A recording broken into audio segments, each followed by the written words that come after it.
How's it going? Good, yeah. Not too bad. Just trying to get the word out there for people to watch.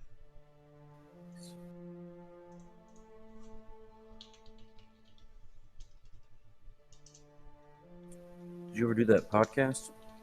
No, not yet. I haven't been given a date, but he did get back with me with a list of questions that he might ask. Nice. I'll let you guys know once it happens. Yeah, yeah, for sure.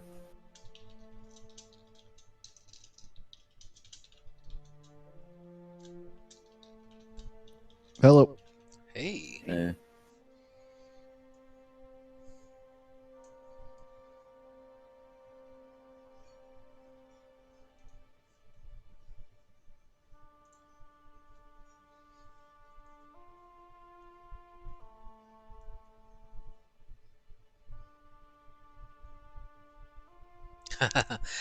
Yeah, my son's fish tank is literally 15 feet away from me, and last session I thought I had noise suppression on the broadcaster, but I didn't. So the entire time the stream was going, when I wasn't muted, you just heard water in the background.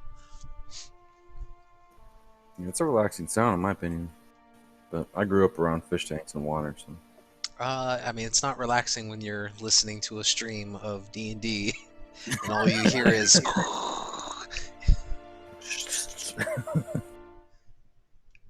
Probably doesn't even sound like anything.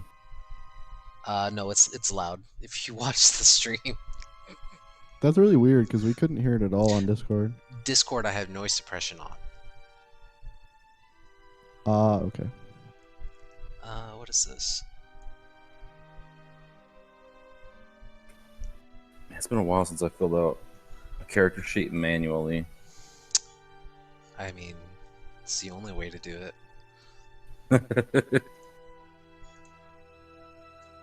Oh, you have to fill it out manually? That's not fun. I think it's a home just the game. Well, it's the companion character sheets. So she made her own, and they're just different. So there's not like an automated way to fill this in. Oh, gotcha.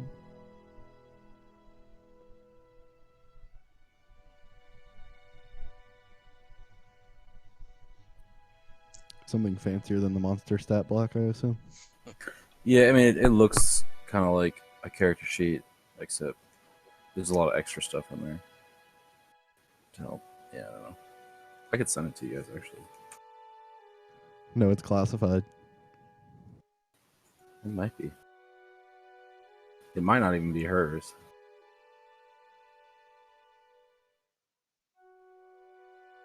Although it was giving me trouble copying it earlier. Yeah, it's weird.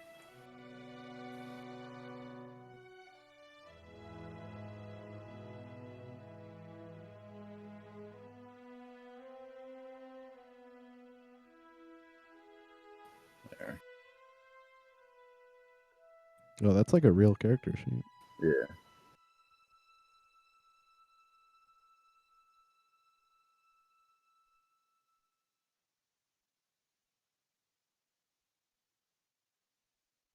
If you were talking to me, I stepped away, sorry.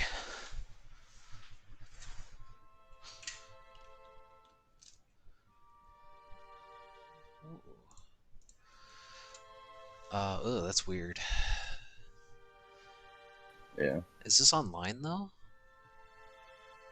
It is, I think, yeah.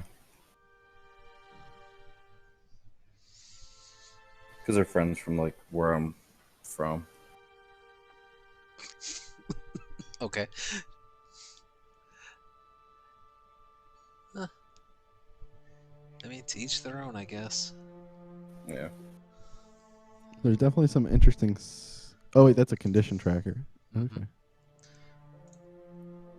I mean, it just seems like a really uncompressed version of a character sheet. Yeah, I'm sure it was just to fill out space.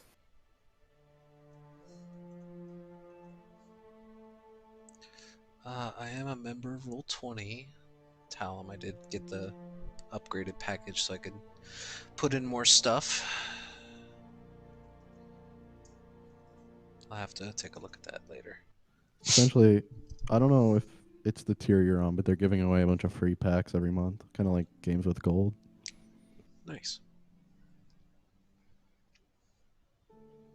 Well, thank you for that, regardless. What's up, Tizio? How's it going, guys? Hey, hey. Hey, Hey, Tizio, message me your address.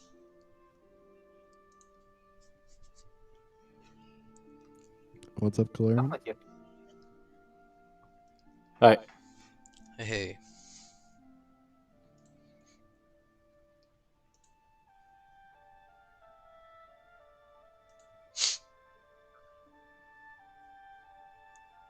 Let me make sure I have all the ancient dragon stat blocks available.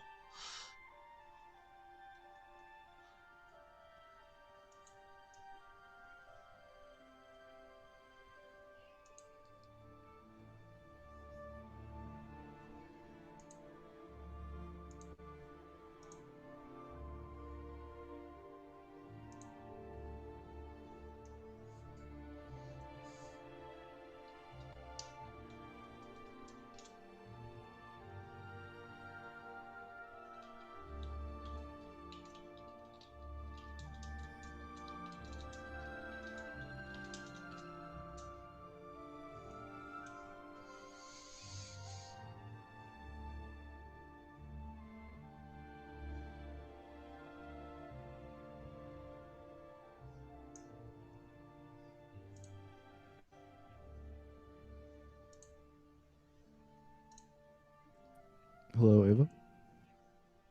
Hey guys. I think we are just missing Ellis.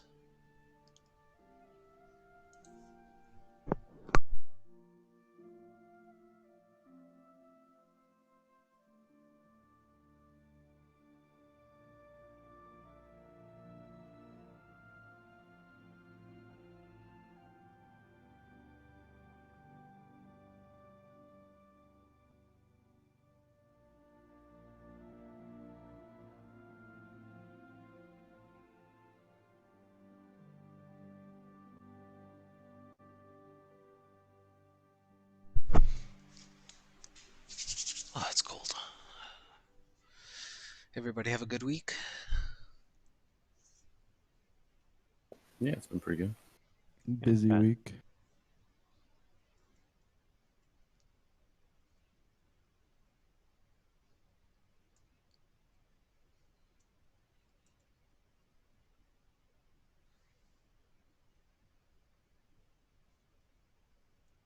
Give Ellis like 2 or 3 more minutes. Just because he said he would join in. Hello, Ellis.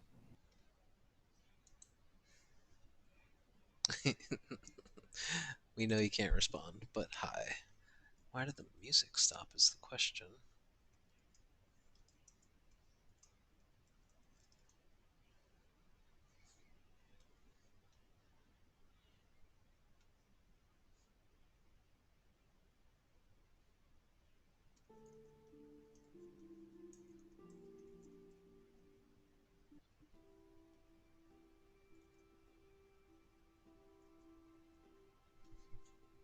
Okay. Now that everyone's here, I think we can start.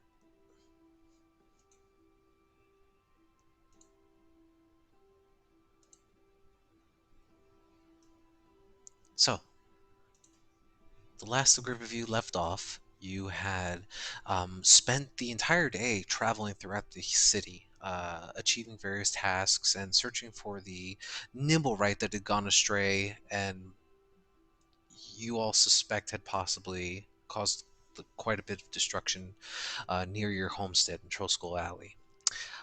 You traveled through the city of the dead, and as the day turned to dusk, you made your way back home, upon which you surprisingly stumbled across a positive reaction from your Nimblewright detector. After some back and forth and just some general scouting of the area, you all determined that the strongest presence seemed to come from the Greylund Villa, a beautifully quiet villa on the corner of Saerdoun Street, quite close to your house. Some conversation was to be had between the group of you as you decided whether to broach the gate or talk to its residents. And then Talam had decided to do a little bit of spying and send his invisible bat flying through the balcony window, where he overheard a slight bit of conversation between the Lord and Lady of the Manor. Cut abruptly short as a third party seemed to have gathered their attention elsewhere. They left the facility, at which time you guys went back home to converse about possible things that would get you into the building or questions to be had.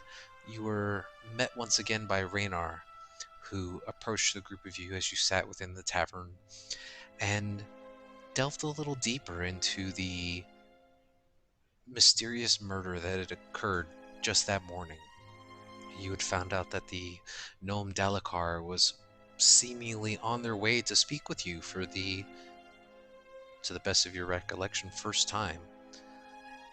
And apparently he may have been in possession of a very strange artifact known as the Stone of Galore, but it seems to have gone missing at the time.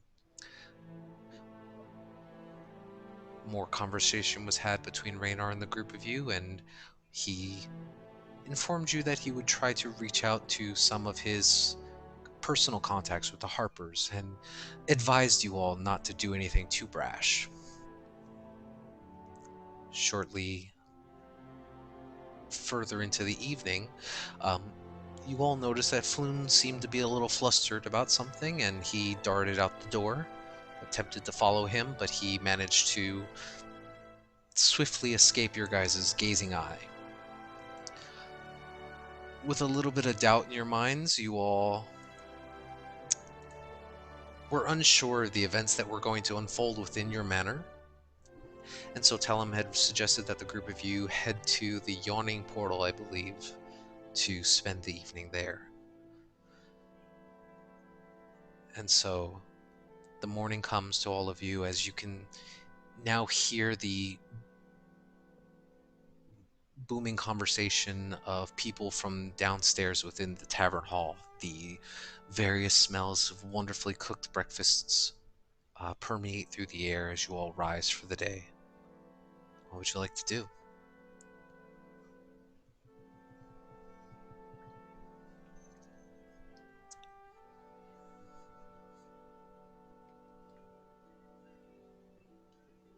Anybody got any ideas?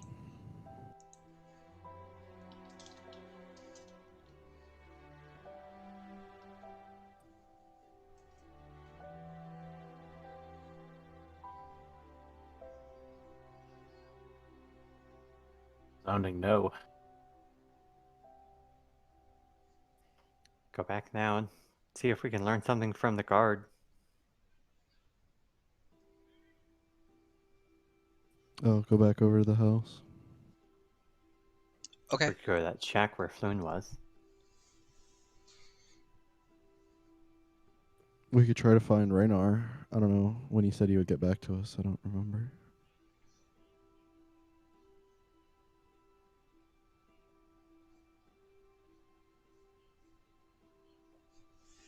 Also not a bad idea.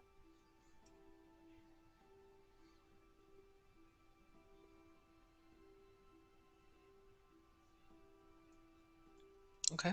So where do you guys want to go?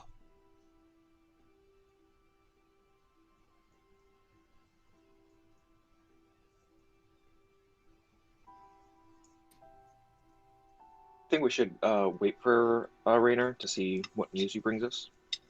Well, I don't know if he'd be able to find us here.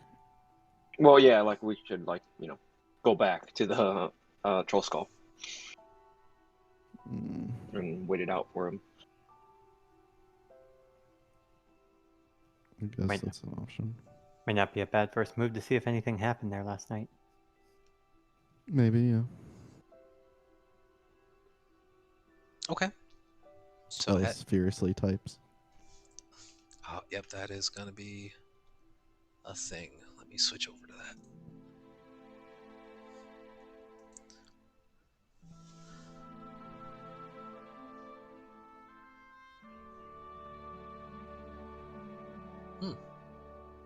do hate a fry trail.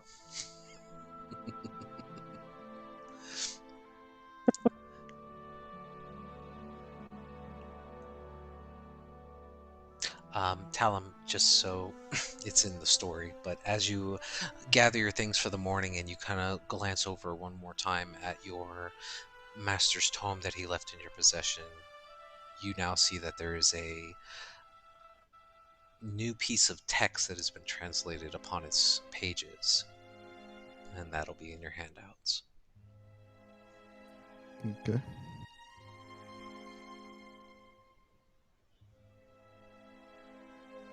Yeah, Ellis says possibly retracing your footsteps through the city of the dead.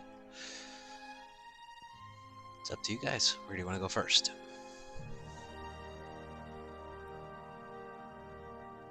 I kind of like the idea of sneaking back to Troll Skull or something. I don't know.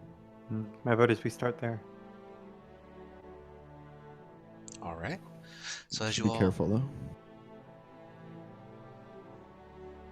As you all make your way outside of the yawning portal for the day, the sun hits you, and you all feel that rush of fresh early summer breeze as the sun stretches across your faces.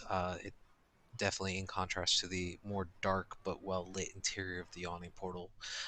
The hustling and bustling of the city around you immediately fills your ears, and you proceed to gather your bearings and make your way back up towards the North Ward, back towards Trollskull Manor. Who would like to roll a D100 for me?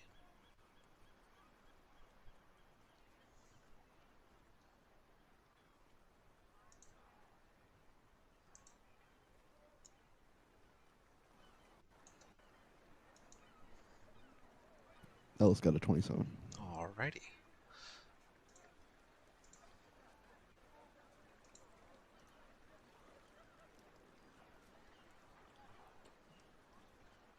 Okay.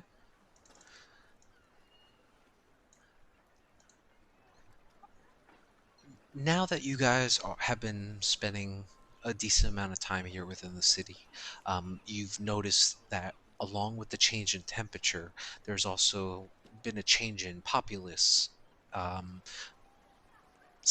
being on the streets and being more active, even at this more early hour in the day, about 8 or so in the morning. You can see that there are various different vendors and merchants all generally selling their wares, but now you can also see that there are a lot of different pop-up vendors or hawks, if you will, just kind of like with a shawl or something, just kind of strewn out upon the ground on the sidewalk as you guys traverse, and you see one dwarven individual that seems to be shouting out to the street in an attempt to get your attention to try to sell off some kind of jewelry.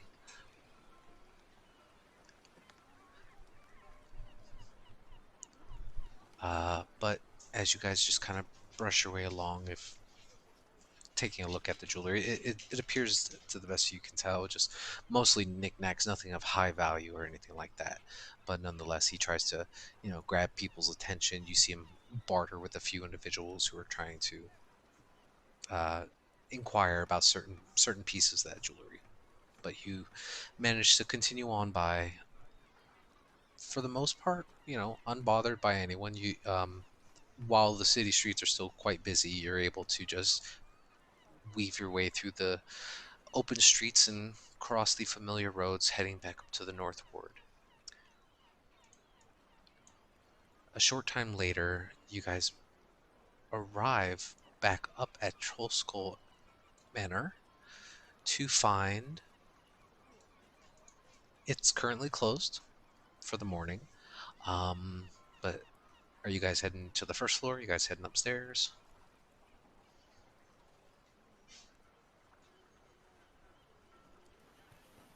We can get through the first floor if we want to, right? The second floor entrance is on the outside. Yeah, there's like the stairs aren't inside the building, right? No, I get that. But yet, I mean, there's no access from the tavern to the second floor. Yeah. I just mean we can go into the tavern if we wanted. Yeah, you have keys to it. Yeah, and you unlock the front doors of the tavern. You can see that there are a number of individuals that are just commuting through the alley itself, going in and out between various different vendors. You can see Fala there, currently in the process of just watering some greenery out in the front of their establishment. They kind of look over to you and give a slight nod of recollection as they had spoken to you just the day before. Um, you enter into Troll Skull Manor, and the tavern looks well kept and clean, although quiet. But the residence is yours.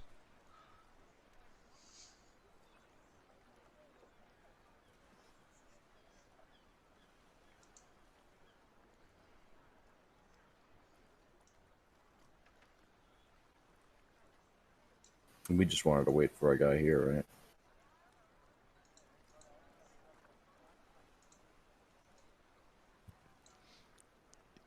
Yeah, I guess.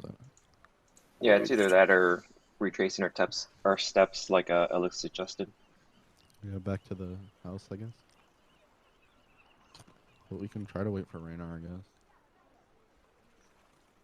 If I remember correctly, you said that he didn't give us like any specific time or anything like that, correct? He said he would be back in the morning.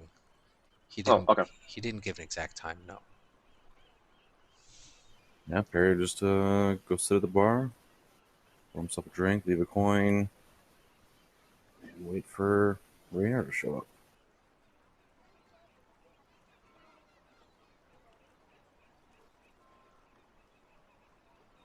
Okay. Okay. So as you guys kind of just lounge around the bar, um, time. Is there anything you guys want to do in the interim, or are you all just kind of congregating on the first floor?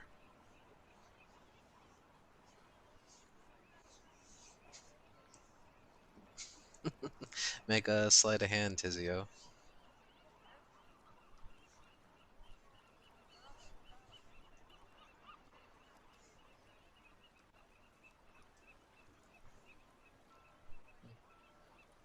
Okay. Yeah. To the best of your knowledge, nobody really notices the coin missing off the table.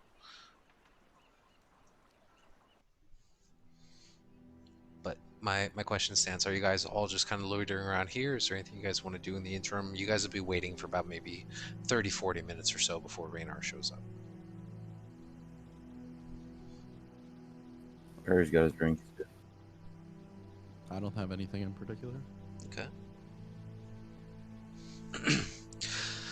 So a bit of time passes, and you all just kind of sit there impatiently waiting for Raynar to arrive, and then you do hear a familiar rapping on the front of the door. A moment pauses, and then you see that the knob turns and opens, and then as the sunlight pours into the tavern entrance, you can see standing there now is Raynar Neverember, and he kind of walks his way into the room, and he addresses the group of you, and he goes, "Ah, good morning to all of you. Good morning. Morning. By the somber look on all of your faces, I take it none of you did anything per my request. Thank you."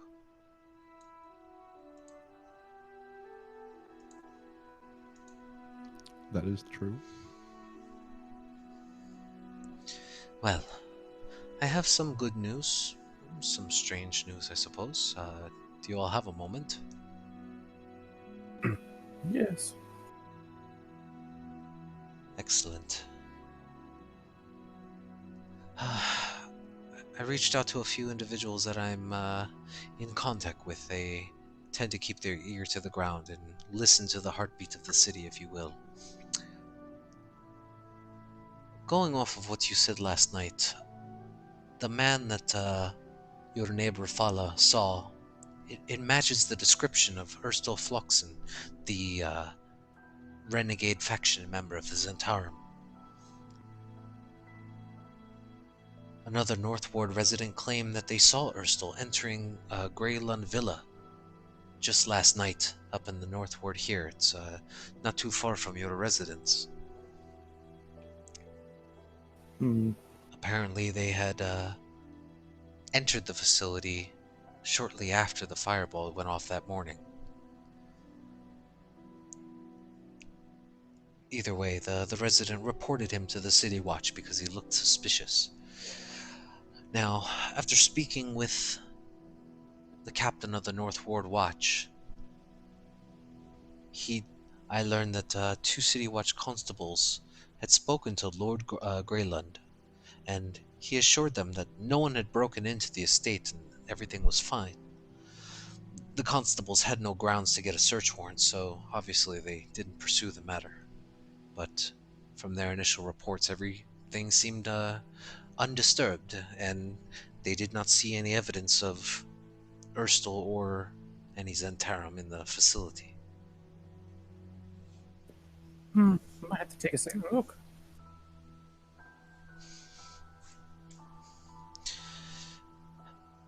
I'm almost inclined to agree. Do you know the people that live there? My father has spoken with the Greylunds in the past when he was open lord. I never really dealt with them directly myself. As merchants of military wares is not something that I particularly have a interest in.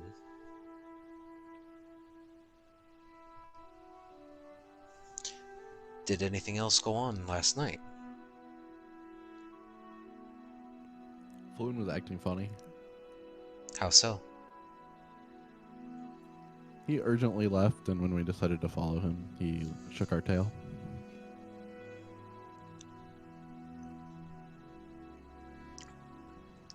Well, I suppose that is a little strange, but I only imagine that if you were being followed or felt you were, you would try to shake your pursuers as well, would you not? Depends who's following me, I guess.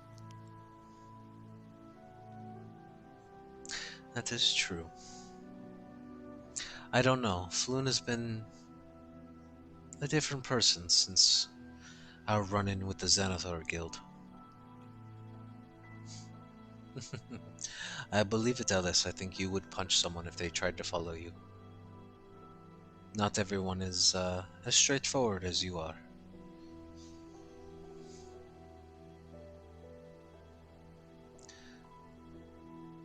But I have no grounds on which to suspect Floon of anything dangerous. Do you?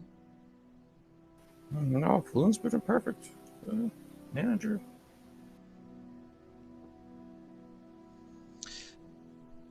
It is so hard to trust people, especially in this city. So I always would advise caution when dealing with anyone. But if you have no reason to believe of any foul play, maybe you're overthinking it. Maybe he had a hot date somewhere. Maybe. Hard to say. That's why we've kept her on, though. We confronted him about it. He didn't seem to know what we're talking about, so we're not too concerned. Still here. This one's more worried about these gremlins. Do you know of a way to get into the manor that we could look around? Doesn't have to be illegal, just if they would accept guests. I see no reason why anyone from the manor would deny a request for conversation, at least on some form of official business, as is the nature of most of these nobility type. You would have to come up with some justification for speaking with them, They wouldn't just let a random person through their doors, I'm sure.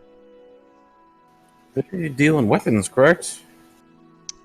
To the best of my knowledge, yes. They purchase high quality metals, and then they have various forges and warehouses where they commission people to manufacture weapons to their family specifications and then redistribute those along to those with the ability to purchase such things.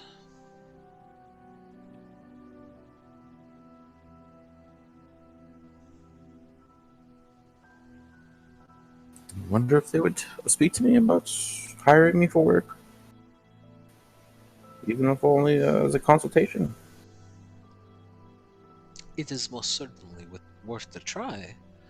I could not speak for them directly, as I haven't had any conversations with them in the past, so I don't personally know their attitude towards strangers.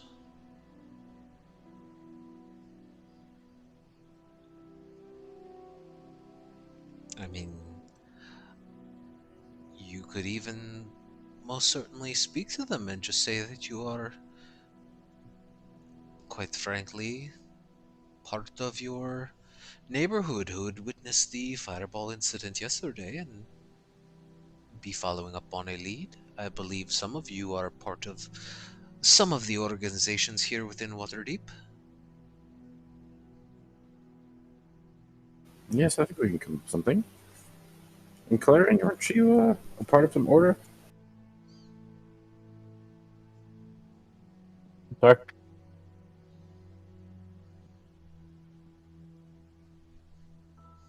you repeat that? That kind of cut out for me. Clarion, aren't you part of some order? Yes. Maybe we can use that to get in.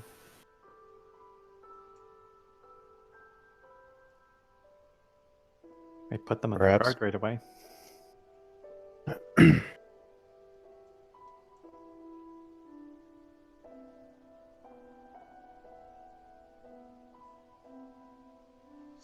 Well, I will continue digging from what I can on my side. I am not going to openly say that you should find your way into an establishment, but assess the situation. Maybe there is a way for you to slip in unnoticed. But just be warned, most of the North Ward, they tend to report loud, suspicious things. So if you do try to be subtle about things, try not to cause too much distraction.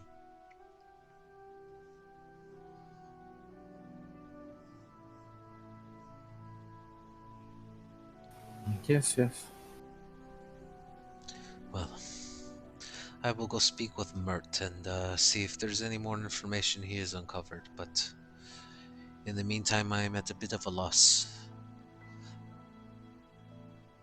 However, I guess it does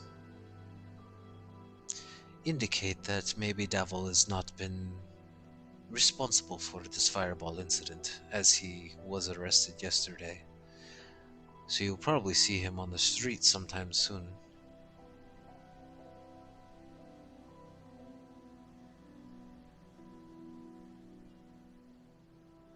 Around here? I don't know if he would come by your residence, but with him being arrested and accused of murdering the individuals across the street from you yesterday, I imagine his name will be cleared once evidence of Erstal's involvement becomes more publicly known.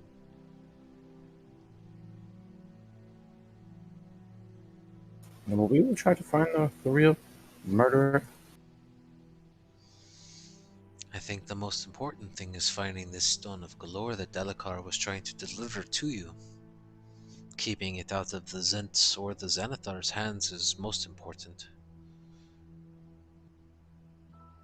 Yeah, hopefully they're one and the same. Indeed, I hope so as well. Well, I best be off. You watch as he kind of taps his hand on the table a little bit.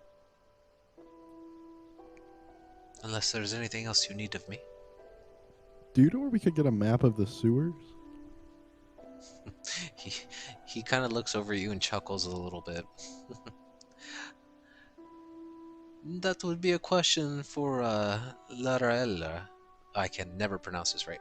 Lara Elra, which you all would know is the name of the heir to the Blackstaff. You met her.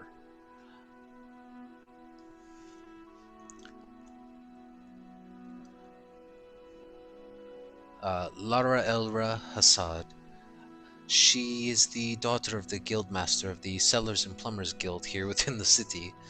Ever since she became the heir to the Blackstaff, her father's been a little unhappy about it, but nonetheless, her father is still in charge of the guild.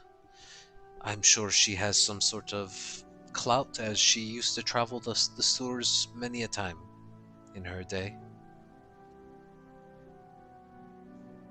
Interesting. Thank you. Of course.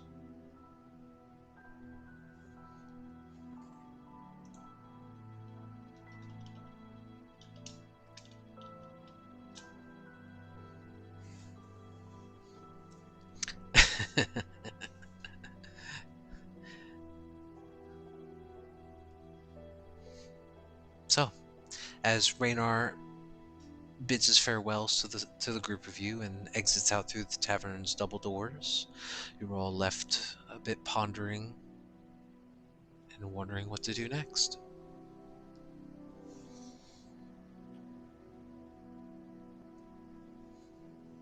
So you guys want to try and do the sewers thing? Well, I feel like we failed to do that before. Okay. We tried talking to the black staff, but it seems more straightforward to just walk in the door. The question then is if we're hiding our cards. Well, yeah, once we're in the door, I mean, what are we doing? Do we have any sneaky people? You're all very sneaky. I can get around, and I can turn any of us invisible, but first we have to get in.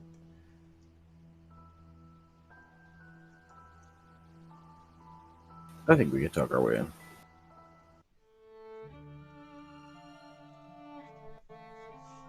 You want to go in as part of the order or weapons dealers?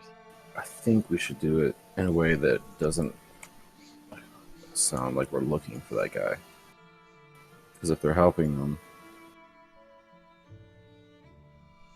they're not going to want to help us. That makes sense.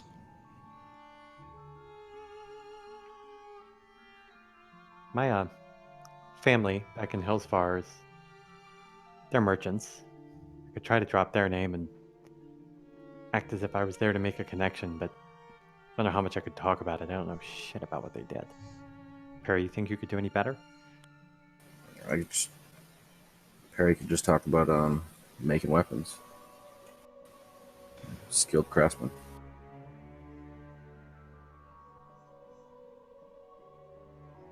Or I can even show him the viola as proof of our skills. See if they'd be interested in diversifying. Yeah.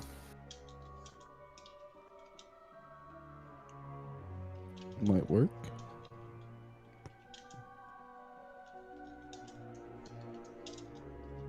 It's a better plan than no plan. Mm-hmm. Well, if that's us, who's going sneaky?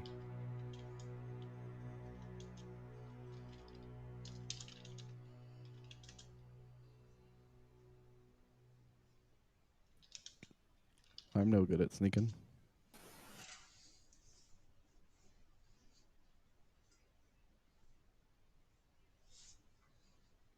You don't have a rogue anymore, right?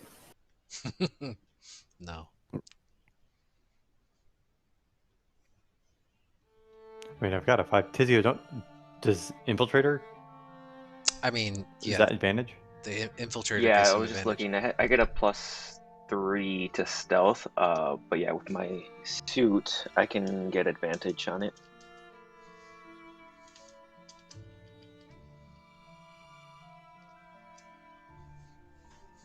That's not bad. I could turn you invisible too, but it doesn't stack advantages. Yeah, but I mean, if we show up with 7 people and one sneaks off, that doesn't really work. You'd have to be invisible as we went in, I think. Yeah. Yeah, that's my thought.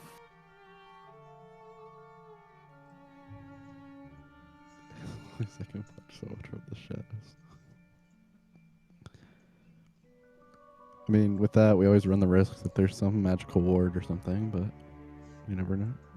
It'll probably work.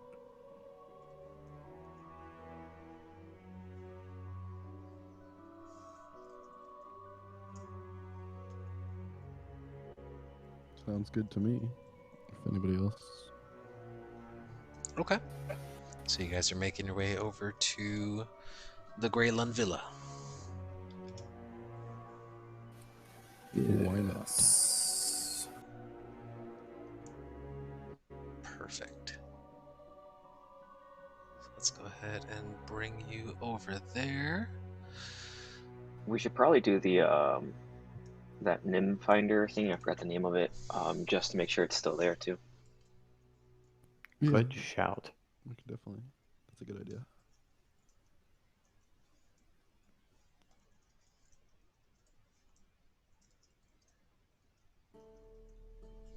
Okay. So, is there anything else you guys need to do before you head out the house and head over to Greylund Villa? Mage Armor, got it.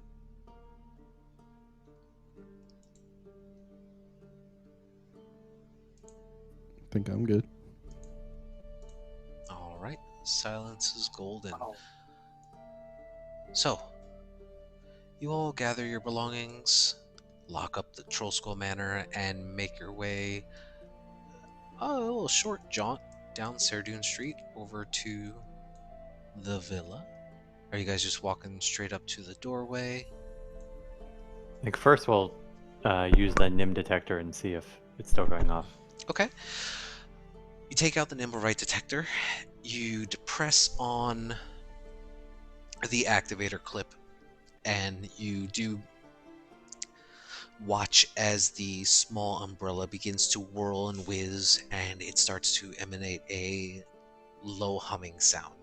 A strong indicator that this Nimblewright may still be within this vicinity. Interesting. Thalum, should you give the bag to Tizio in case he has an escape on his hands? An escape. What? Okay. Yeah, there's not a lot in the bag that helps with escaping, but sure. I mean, he can put the Nimblewright in it. Oh. Yeah, sure. Give the bag to Tizio, I guess. Okay, Tizio, go ahead and mark off that you have a bag of holding. Don't lose it. Tizio runs. We never see him again. So, Whoa, I'll wait till you give me like invisibility and stuff like that first. Oh, good call. it just brings me back to when my old character did such a thing. Oh, good thing I have echolocation. Perry knows. Anyway, so you all reach the front gates of this wonderful villa. It is early in the day. The sun is shining. It's a pretty cloudless sky. As you all approach the front door to the villa itself, can you all see think- this fancy new map I put? Yes. Yeah. Way better looking. And I think before we get to the gate, right, the plan is I'm going to turn Tizio invisible. Sure. Say you guys are walking down the street. I'm just putting you guys on the map just in case. That lasts like an hour, right? Concentration up to an hour, yeah. Does he have to stay within range during concentration or just during casting? No, just Uh, on casting. Yeah, the he has to range be is touched. touch. Yeah, I don't Oh, have the okay. same range. You just have to maintain concentration for the hour. Cool. Okay, so Tizio, you watch as your body is now. There's a slight chill that courses through your skin momentarily as Eva kind of brushes onto your forearm gently, and you kind of look around and you watch as your body shimmers faintly and then just disappears from sight.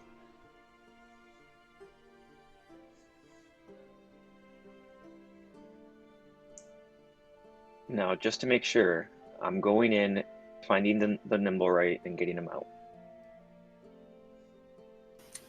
And anything about the Zentarum that they have? Yeah, any other evidence you can get? Essentially, your job is to loot the place. If you can find any evidence that we can get a warrant for the guards, then that would we can just hand it to them if anything. If you're getting close on time, I'll accidentally step on Ellis's foot, and he will be very loud.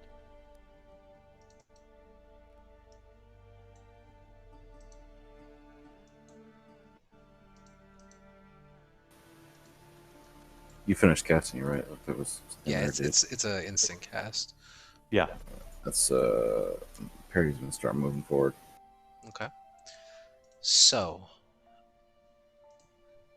Tizio should probably position himself in the middle of us so the door doesn't get slammed on him or something. Yeah, I'll stick up to the front next to Perry. okay. Those tokens don't look like guards. I'm just saying. I think they're dogs. You like their dogs? Is it dogs? Okay. Those are two giant mastiffs. Oh god. Invisibility plan is going to go very smoothly.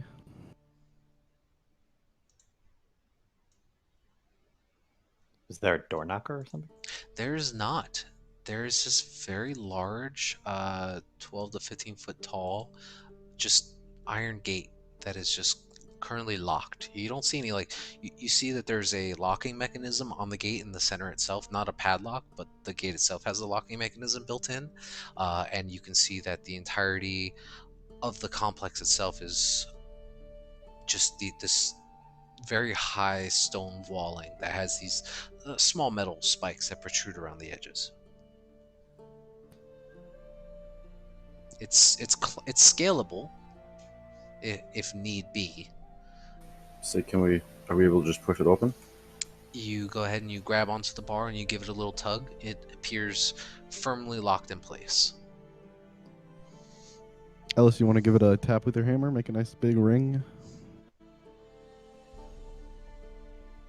Friendly knock. Harry will just, or he's silent. Never mind. Giving me I permission. mean, don't destroy the door. Just make some noise.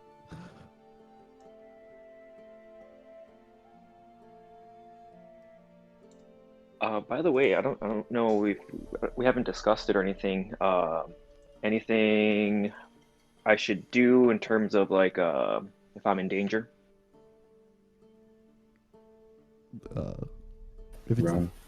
danger, you can Okay. escape, run. And if it's danger, you can't escape. Let us know somehow. I'll try to figure something out. It'd be a great time to have. If you wet your pants, enemies will be less inclined to touch you. They're dead.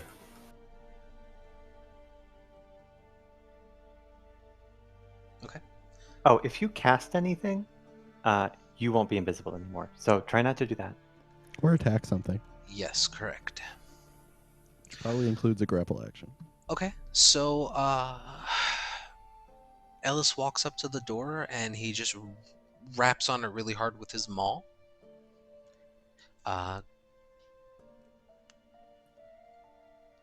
Honest question, are you trying to break the door?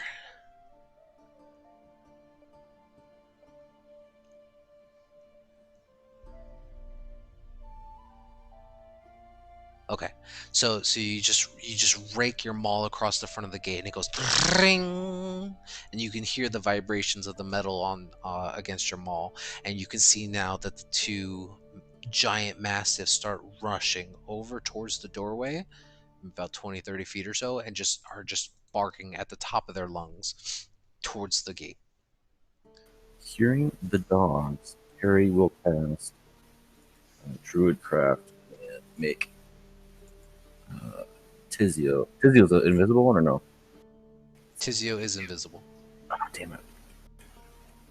And then he'll make just make Talon smell like a skunk. Okay. I unskunk myself. Oh my god.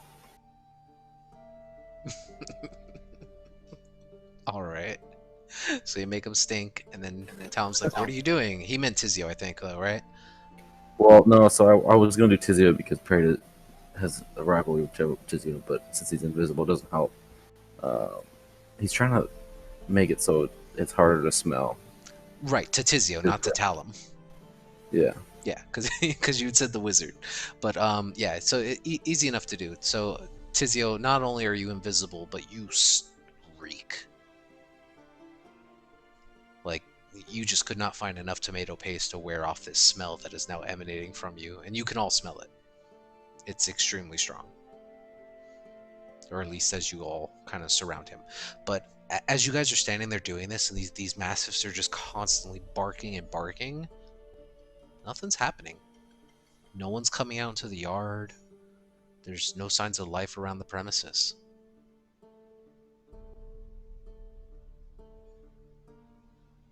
Well,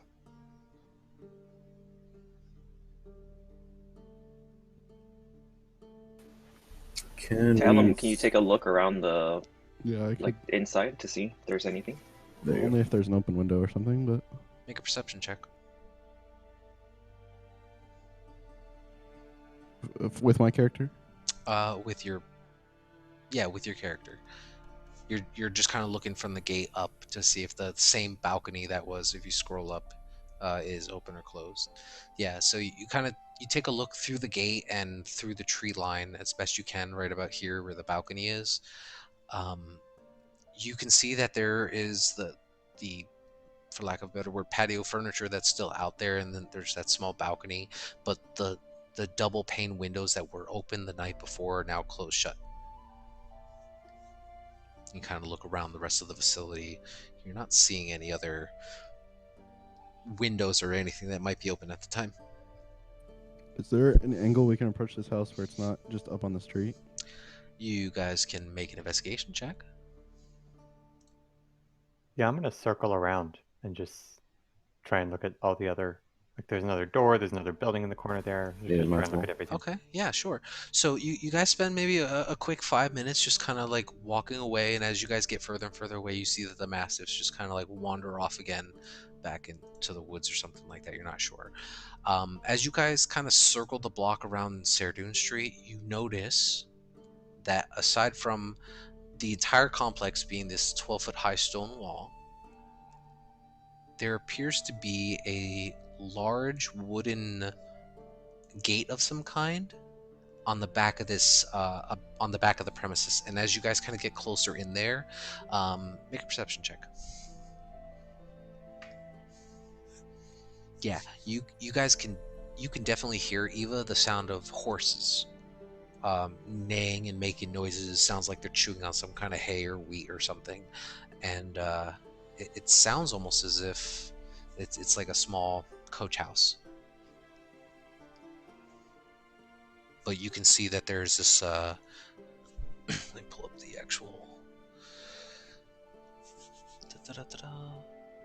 it's a slide-in wooden door with bars that bars access to the street itself, and it has a padlock on the outside that's holding it shut. Well, they didn't answer the doorbell.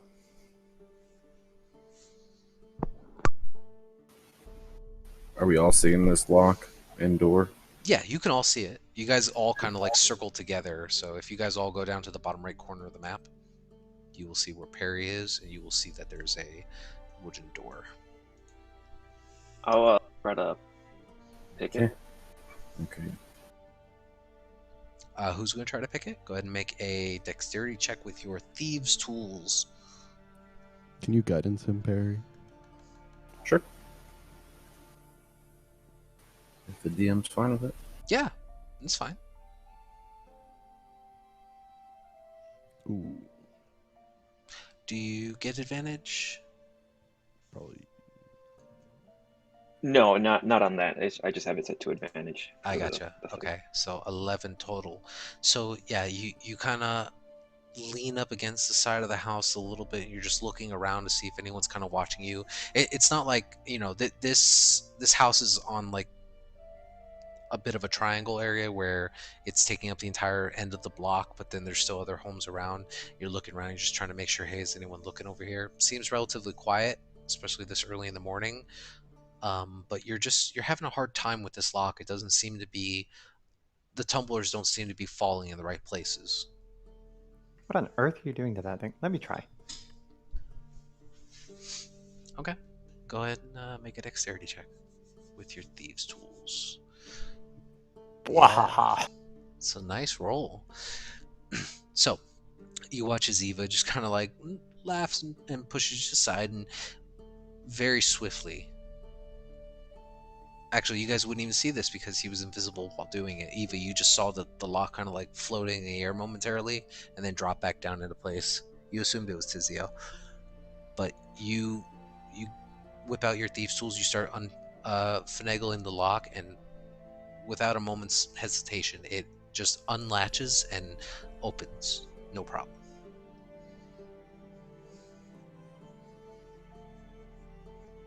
Nice work, Ava. Don't feel bad, invisible friend. I've seen that one before. Well, it's hard to when you can't see your hands. That's a fair point. We all going in? I don't see why not at this point. And no one Yep. came to look at the dogs. Yeah, we made a lot of noise, so Well, How do we want to deal made with a those lot of noise dogs? and then you walked off. So at the moment, the dogs are not barking. They went back to doing whatever they were doing because they watched you guys kind of leave the front.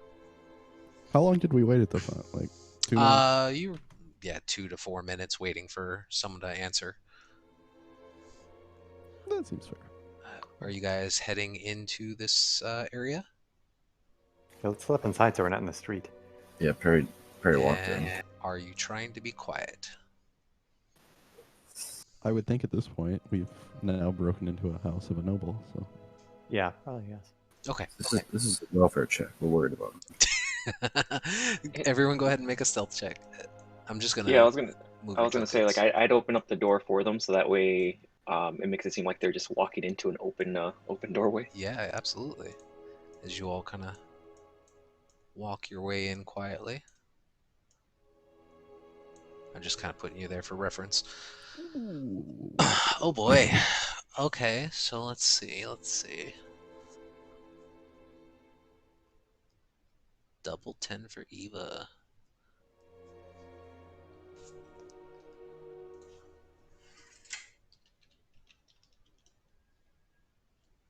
Oof. Okay, so you open up this sliding door, and the wood kind of creaks back a little bit. And as you guys make your way inside, there's you can see now that there are 4 what appear to be like draft horses of some kind. You can see that there's a large coach that is currently just settled into the center of this stable of sorts. And you also see that there is one solid black-looking Mustang of sorts that appears to be already geared up and ready to go. There's a saddlebag on its back already with these 2 pouches. You can see that it appears to be amongst the 5 of these horses in extremely good condition. Like he looks like he's a very good thoroughbred.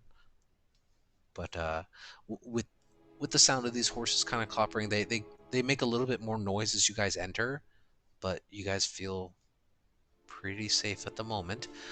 You can see that there are 2 doors within this chamber. Let's try to reveal this a little bit more. I like how I click reveal and it hides it. You can see that there is a door to the north and that there is a door to the west. somebody want to take a look in those saddlebags? Ava's already walking towards them. Sure. Someone's got to be here. As you As you get closer to the black steed that's here, you can see that there is a placard on the side of this stable. Let's see, it reads Maladar. And as you kind of look inside the satchels, go ahead and make an animal handling check. Good, Maladar. Okay. It's a little hesitant as you approach, but it seems to be trained enough to not just snap at anybody. You notice, go ahead and make a perception check. Okay, Oops, don't know why I did it twice. that's fine. So 7. So yeah, so the first thing you notice is that there are 2 saddlebags. In each of them, there are there are about 4, so 8 total, 5-pound gold bars. So Someone's running away with a lot of gold. So there's a good chunk of gold in each of these pouches. This horse looks extremely immaculate, like well kept. Hey, Tizio, we got some stuff for the bag.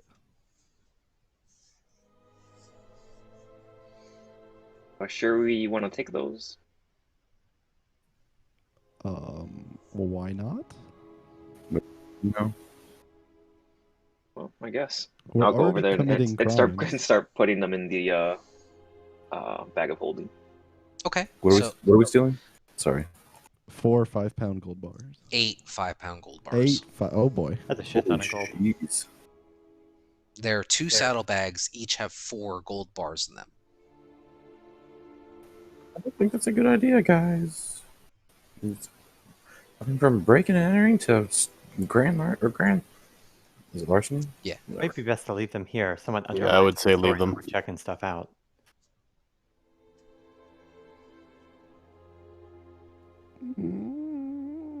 Okay. I'll go ahead and put them back. Yeah, you guys are right. We got to stay focused on the mission. They are heavy. They are beautiful. And Tizio, go ahead and make an intelligence check.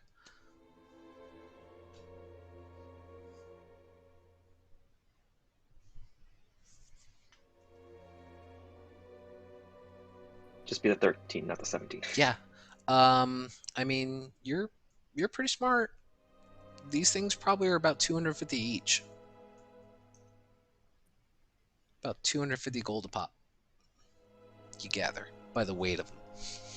But why do we want to leave these? you start slowly putting them back into the satchel. You guys see the satchel moving, but no person physically moving them. We have a lot of work to do. We can always come back for them if you're that worried. If we get caught inside and explain that we're with the Order, and then they find that their horse is missing 2 grand in gold, it's going to be a little harder to talk ourselves out of it. Oh, we're way past talking out of it, but sure. Okay. So, still quietly discussing your plan of action within this coach room. What do you guys want to do? Is there anything in the coach? You can make an investigation check or a perception check, your choice. I'd like to start scouting towards the manor, I guess, the house, since I am the one with like limited time on the invisibility and stuff. Absolutely. So you make your way out into the courtyard itself. The door does not appear to be locked. Talum, as you kind of peer inside the back of the coach, it appears to be a coach large enough to hold maybe at most 2 horses and about 4 people. Extremely well kept leathers and some kind of like velvet seating or something like that. There doesn't appear to be anything of value within the coach itself. Go ahead and make a perception check, Perry.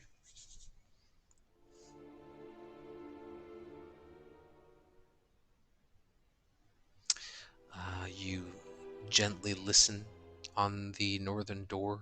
It's solid wood. It doesn't have like a locking handle or anything like that. It just appears to be like a small knob that you can kind of like press down and open up. That opens inward. You don't hear anything. Yeah, Perry will open the door. Okay.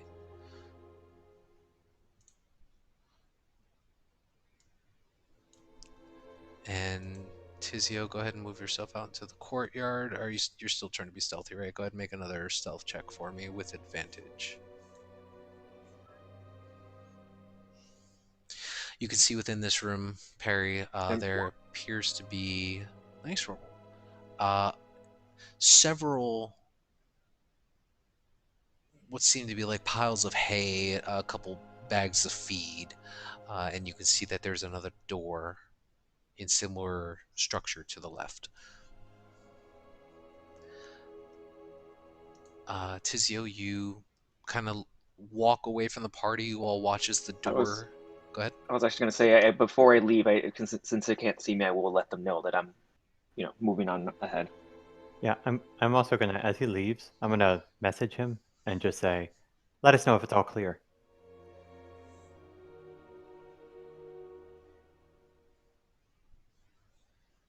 Roger, Roger.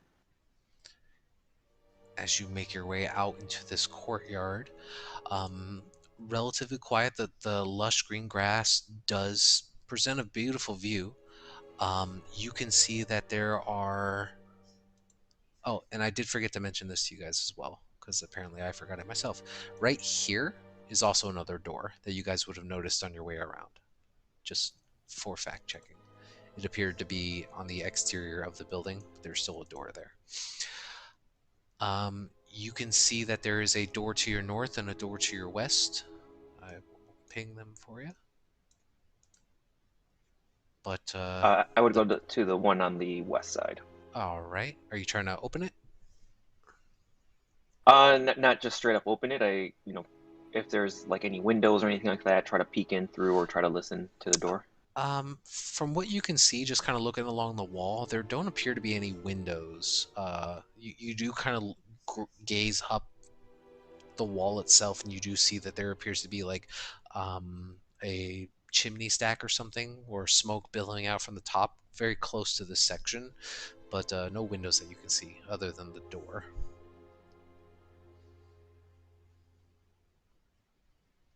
I'll check out the door. Okay. You place your hand upon the handle, give it a slow turn. It's not locked. Can I hear anything from the other side? Make a perception check.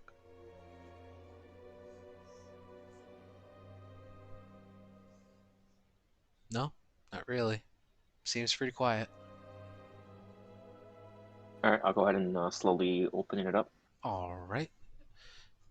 As you make your way inside, you can see there is a very, very beautiful and detailed kitchen within this interior. You can see that there are various different bits of cookware, pots, stacks of food that appear to have been in the process of being prepped, but are currently like, potatoes and onions that are just like mid chop or just still sitting on a cutting board on the southern wall. Excuse me.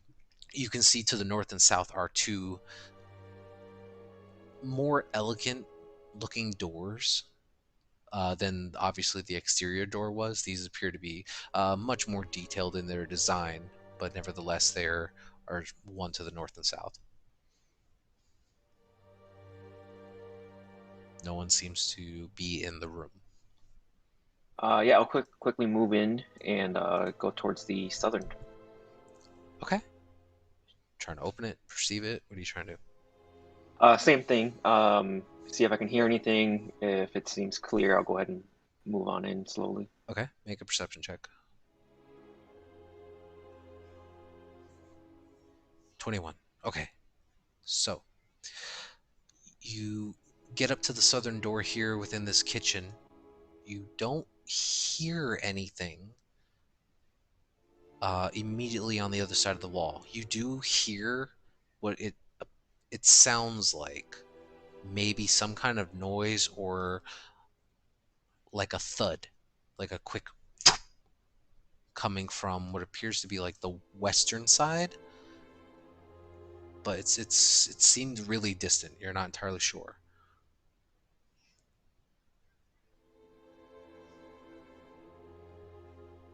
I'll Make go a ahead perception and check, start. Perry. Go ahead. I'll go ahead and start opening or checking out the southern. Okay. It does not appear to be locked as you lay your hand on it. Perry, as you lean up against this door here within this coach chambers, you hear a heavy snoring sound. He's gonna try and open the door as quietly as possible. Huh? Make a stealth check. Okay. You quietly open the door as best you can, and what you see inside appears to be a let me get to the right thing.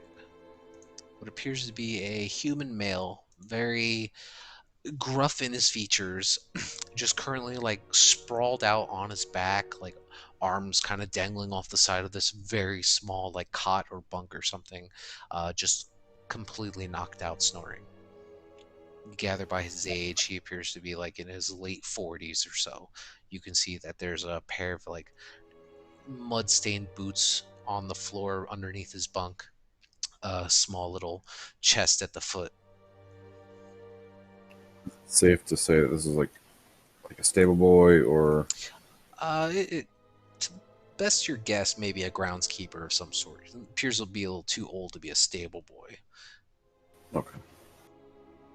So I want to leave the door open and back out slowly and kind of just like, You're gonna leave the door open. Okay. yep. And then we'll go towards the guys here, and just like put my finger to his mouth.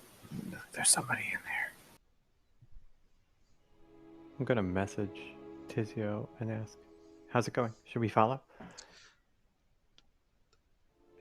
60, 70. Yeah, you're within range. You can reply to that message. Would this be before I open the southern door? Sure. Okay. It's a mental reply, so it doesn't actually have to be verbal. So you're not making noise by replying. First room is clear if you want to move up. She's gonna motion after Tizio and say, "Follow him." Oh, it's super subtle. It is verbal, but it's super quiet. But yeah, either way, you guys are notified. And Tizio, you're proceeding through? Correct. Okay. Let me reveal that part. I guess we'll try to stealth after him then. Yeah, go ahead and make stealth checks for you guys as you guys try to make your way across the courtyard into the next chamber along with him. Perry's gonna go back and close the door if we're not gonna do anything about him.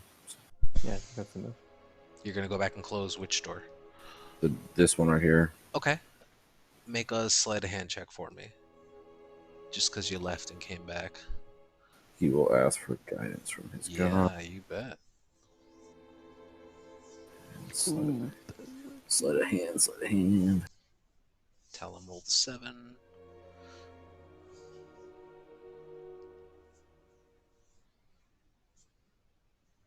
Ugh. 9. Okay. No, it's you gather that thankfully this guy appears to be in deep enough sleep that he doesn't hear or notice that this, the dark chamber that you were in to close the door leading into his chamber, it's been completely dark.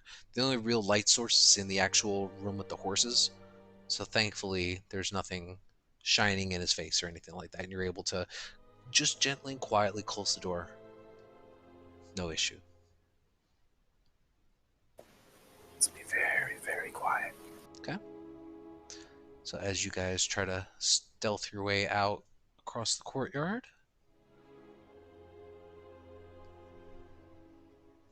Tizio, as you enter into this, what appears to be a pantry that is lined with shelves containing dry foodstuffs, spices, folded tablecloths, and jars of preserves, fresh water, and wine.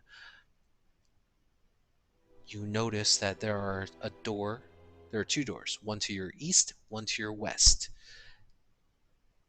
But that's not the most important thing you notice. What you notice is that sprawled across the floor in these two very large piles of reddish blood are the bodies of two servants. One appears to be a older male, and then you see a younger halfling.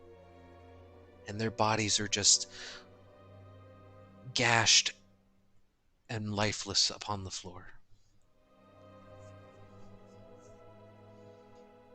Calarian and Ellis, let me get some stealth checks for you.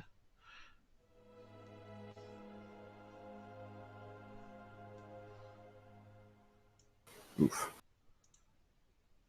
Okay. Overall, you guys did good enough that you didn't get noticed from the dogs.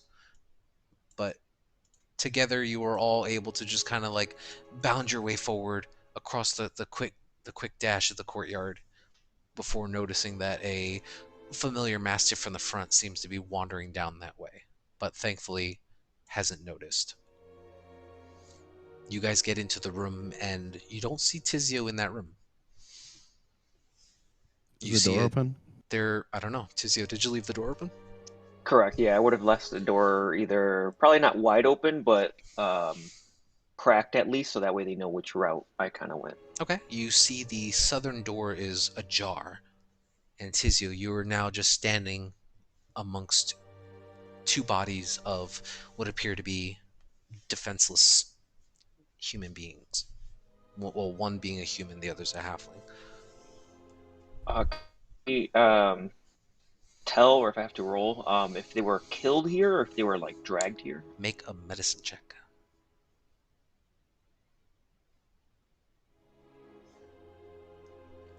It's hard to tell. You're not entirely sure. Aside from the fact that it appears both of them appear to have these large bludgeoning wounds across their bodies. You can see the parts of their bodies that are still intact appear to have like deep bruising on their chest and on their limbs. You can see that there are small holes poked in certain parts of it, but it's kind of hard to make out whether they were killed here or killed elsewhere and then dropped here. But you kind of get the sense that maybe with the large pools of blood surrounding the bodies, maybe it was here. You're not sure. You didn't see any trails of blood coming into this room. This is Since the they're all winter. here, I'm gonna let them know that two dead bodies here, and open the door wide open so they can take a look, or if they want to walk in, type thing. Oh no. Oh no. Shit. Well, we don't want to get found here now. We should either leave or move fast. We need to figure out who did this before it's on us. Yeah, and I apologize. I don't with that roll, or if it'd be something else. Can I guesstimate how long they've been here for? Not with that roll. I'm sorry, what was that? Not with a roll of an 8. Okay, no, I just wasn't sure if it was another roll or anything. But Perry or Calarian could probably make one if they're proficient with medicine. Let's see if I'm proficient or not. I'm always on the spell. Or Ellis kind of whispers in, or we could just take the gold. I'm not proficient. No? Okay. Neither. No? Okay. Just a high wisdom score. Gotcha. I'm proficient in history, and I would know the history of if they were. Roll a persuasion to persuade the DM to let you. No, that's nonsense. That's nonsense. It's more of a medicinal thing, like understanding physical of bodies and stuff. So, I was just sorry. joking. No, there will be situations where history would apply to the death of a body, but not fresh ones. Perry is done with stealth, so he's gonna move through this door here, this northern door. Yeah, Okay. Keep moving. Yeah, I'd say you guys are still generally trying to be quiet. As you're just gonna go in. Yeah. Okay, yeah. As you open up this door, let me reveal it.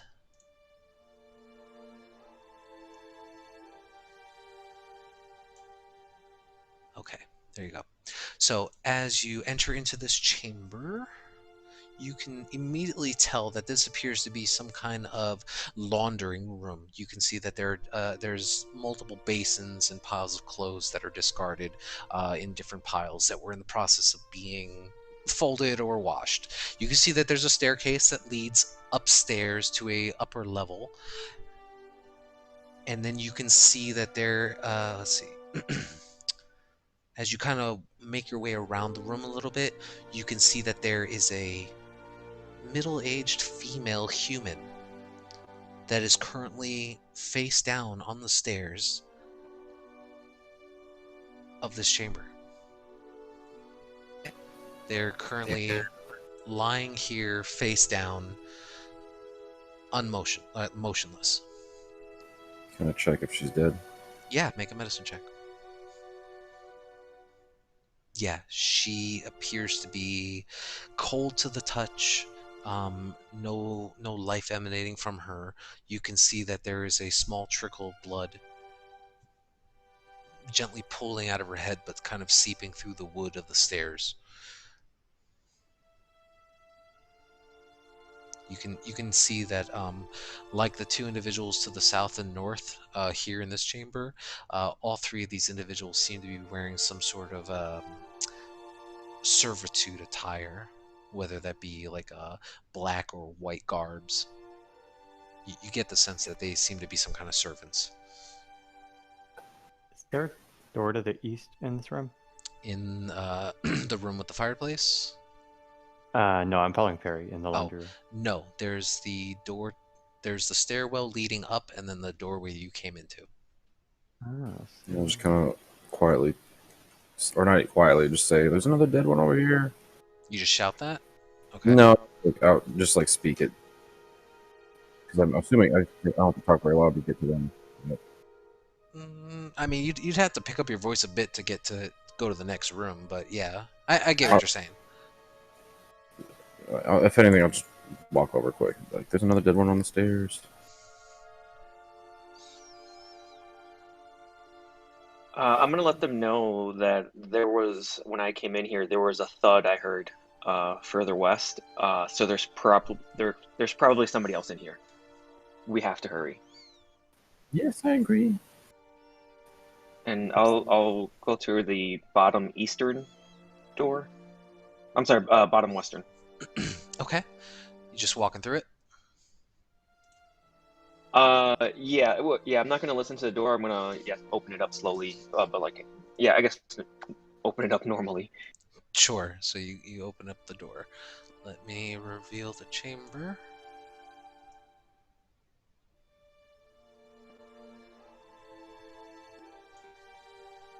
Okay.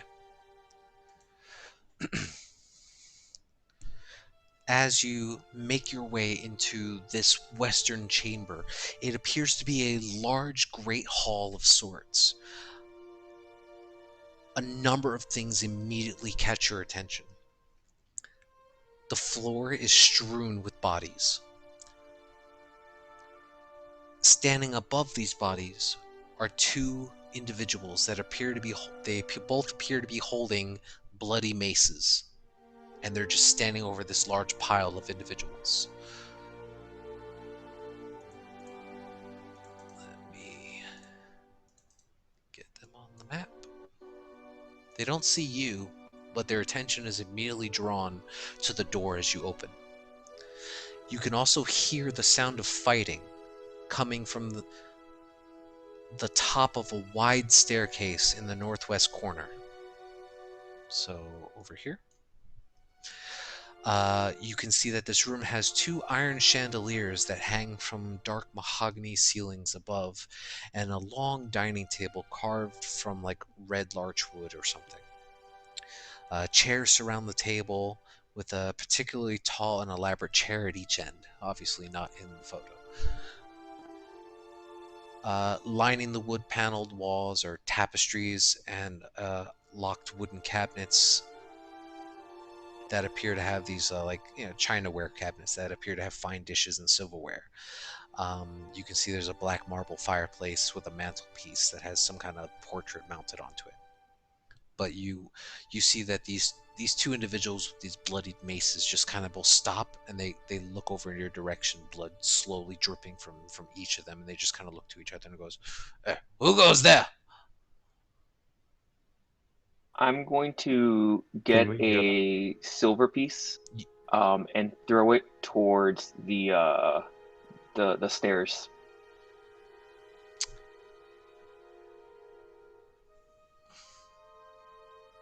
So you're here. You're trying to throw it over their heads over here.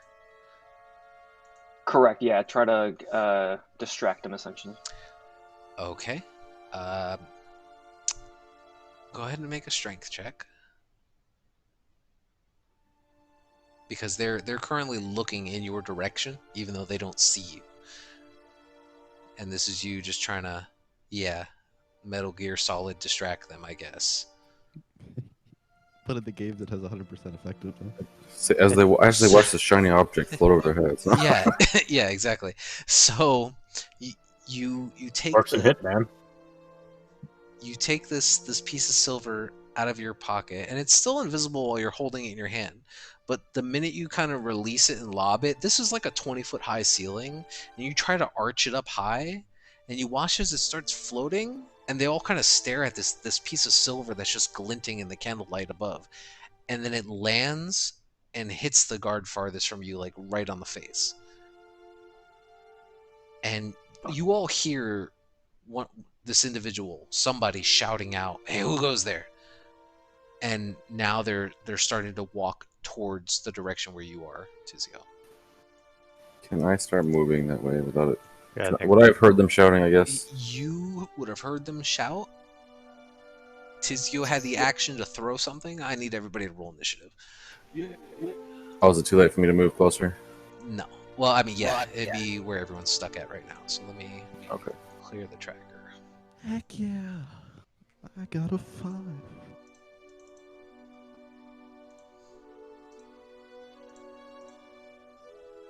These are some garbage initiative rolls. 21's really good. 20's Oh, those are good. Yeah.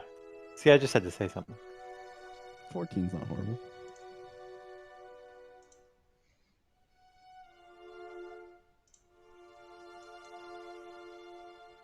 Hey Eva, can you put up that invisibility spell on the thing? It just gives you the invisible. If you do any attack or cast a spell, it gets rid of this magic, the spell. Blah blah blah. Yeah, but the coin definitely wasn't. So No, you he's should not. get He's still advantage on your invisible. first attack.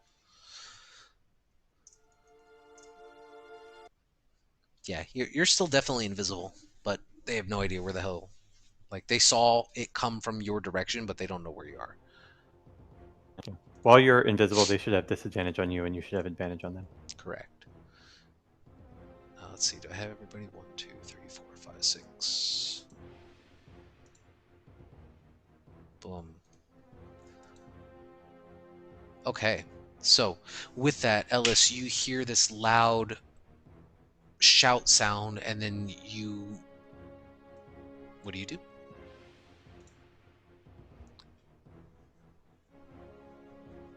Yes, you go into a rage and you attack the first guy you see. Well, the first guy you see is Calarian. I'm just kidding. You would have to make your movement to head south and then into the room. So 5, 10, 15, 20, 25, 30 would get you at least into the next room. And if you wanted to action dash, you could dash through the door into the next chamber if you like. You got it.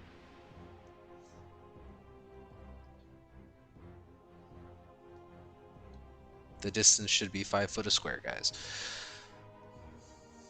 But yeah, you are able to dash in through the door. You momentarily bump into this something invisible. You're not entirely sure until you kind of get like shooken up a bit. But you kind of like brush past it because you're just in this joyous fury. And you run past. Bringing us to Perry. Perry. Run. So it's 15, 10, dash there, Oh, God. and then he's going to yell, "Don't kill them! We need them alive!" And then I'll use my bonus action, spiritual weapon. Okay, spiritual weapon. Give you a little token of some kind. Which one are you putting it over? Put it right here.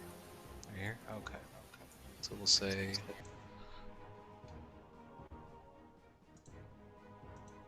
I'm supposed to get a roll damage. Yep, you get to roll... Well, you gotta roll an attack first. Yeah. And we'll say your spiritual weapon kind of floats here above. What kind of spiritual weapon is it? It'll be a blacksmith hammer. Nice.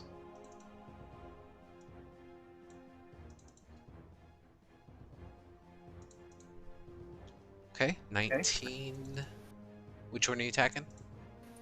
The one next to Yeah, Bellis. okay, 19 definitely hits for 9 points of force damage. Nice. That's all I got. Okay. Watches this black spectral hammer just apparates out of nowhere, just slamming down onto his head. Clarion.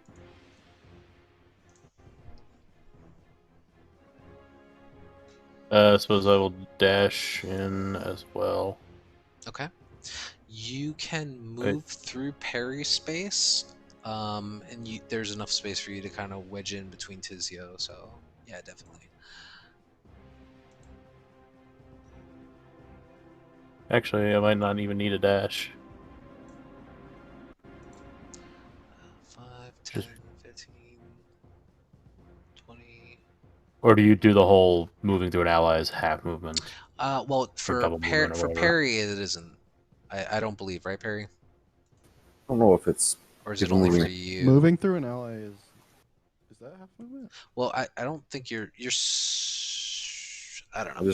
We'll check. linked We'll it. check. So, half my nimbleness, you can move through the space of any creature that's a size larger than yours. Right, for you. So in vice versa, if Calarian is going through you, Parry, I'm not restricting the movement. Yeah, that's fine. Yeah, and like I said, there's enough angle to the north and south of Tizio that you would be able to kind of push your way through without hindrance. So I'm allowing it. I'm gonna move there. That'll be 30 feet. Okay. I guess you said we need these guys alive. Yes. I mean, do we need both of them alive? No. There's more upstairs. The And I'm lawful good gonna. paladin asking if we need people alive.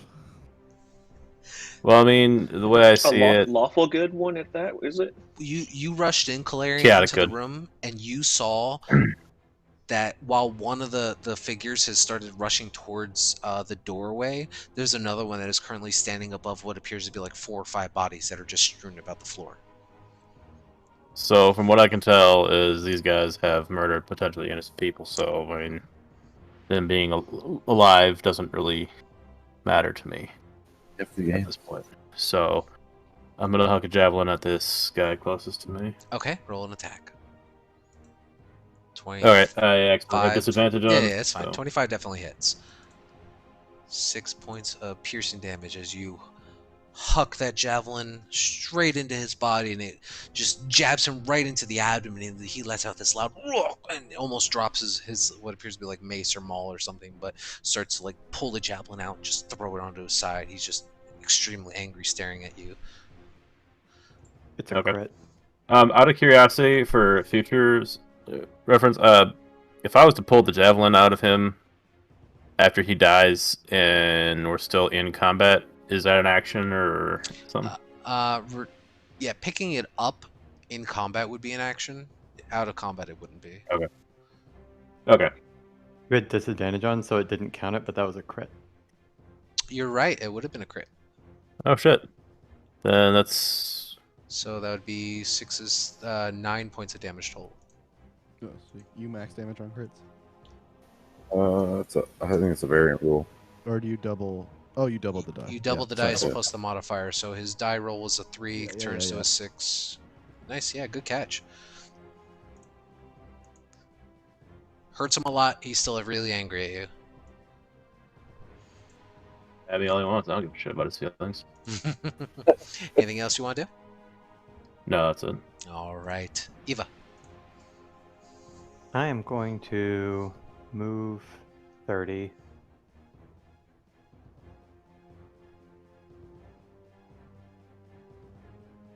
Then, one sec.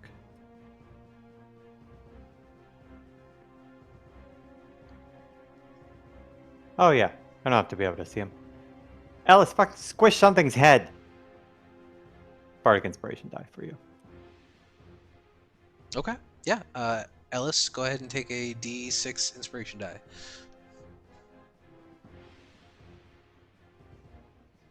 You can use it on an attack roll or a saving throw, I believe. Exactly.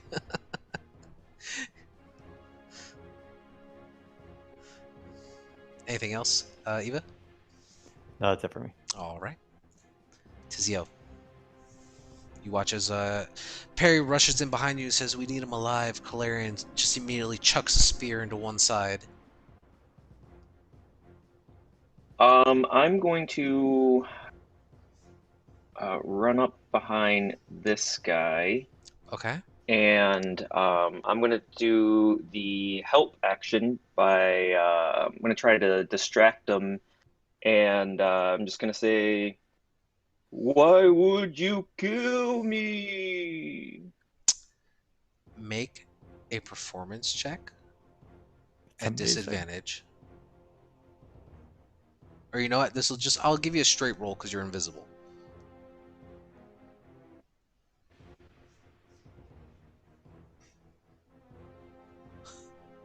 No. You can re-roll Bountiful it. roll. Yep. Oh yes.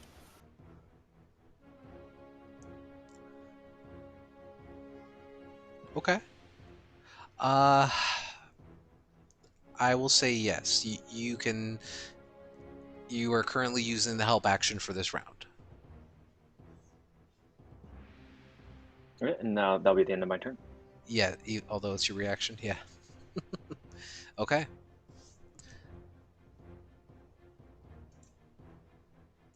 With that, these two individuals just.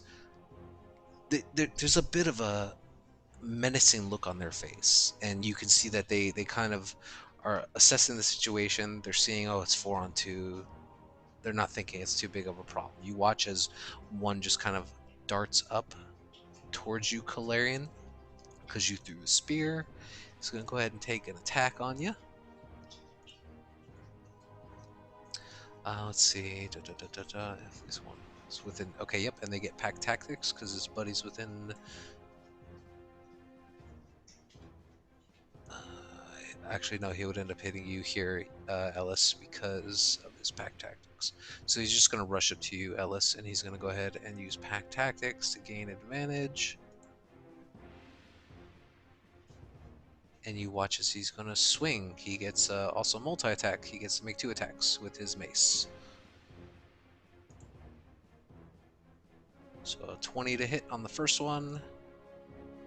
And then a 22. So just a total of 5 points of bludgeoning damage. Well, 8/2, right? Oh yeah, 8. So we'll round it down to 4. Thank you. Math is apparently hard. But yes, because you were raging, it will round down to 4. And also, did you take a form when you raged, or no? And then, likewise, this one here is going to go ahead and, not knowing what the hell the sound was, he's still just going to like kind of turn and swing in your direction, Tizio, because he heard this moaning voice over his ear. So that would normally be at disadvantage, but this will be a straight roll for him because he has pack tactics as well. Oh no, it would not. It's at disadvantage because he has to be within 5 feet of you. So he's just going to take 2 swings at you. So for a 10 and a Confirmed 20. crit. So just for 8 points of bludgeoning damage to you as you just kind of take this wide flailing swing of his mace into your side, and he finally hits something. You listen to him go, but that will be his turn. And that was towards me. Yes. So you only took 8 points.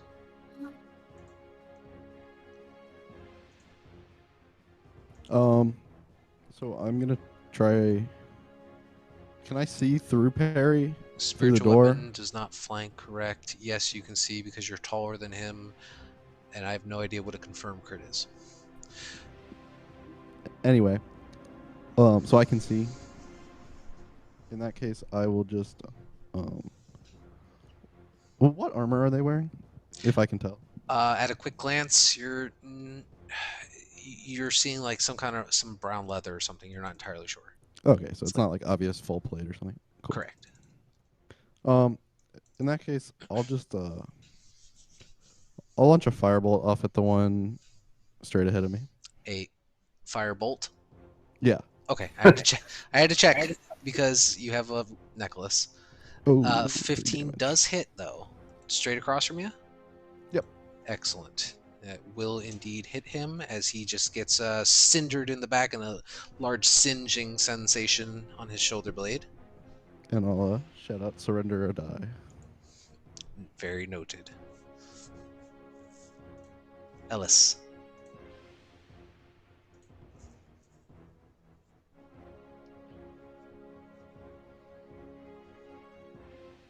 Claws. Gotcha. And the one directly north of you, or because they're both kind of right near you. You can go ahead and ping it if you want. Probably the one that attacked him. Fair enough. So go ahead and make your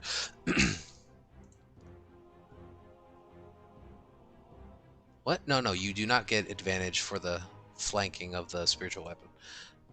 No, Tizio helped. Oh, that Not is the true. point of this. Tizio does help. I'll use the Reckless necklace. for 16. Yeah, 16 definitely hits. And a nat 20 for 14 more points of damage. Nice. You rushed in with these claws out, and he's just like looking at him. You just start gashing him in the front, especially as it was almost instantaneous right after he got shot in the back. So it was like his entire chest was kind of like protruding and exposed right in your direction, just easy picking for this slashing. And you can see now that there's blood and just gouges all across the front of his leather. His leather looks like really torn, and he's breathing heavily.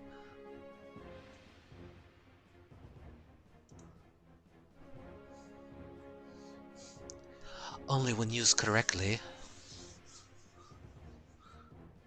Is that end your turn? You got it. Perry. Perry will.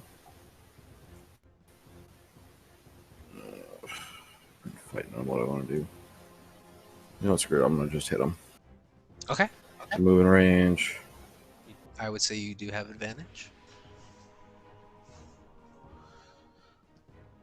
25 definitely hits. Didn't need it.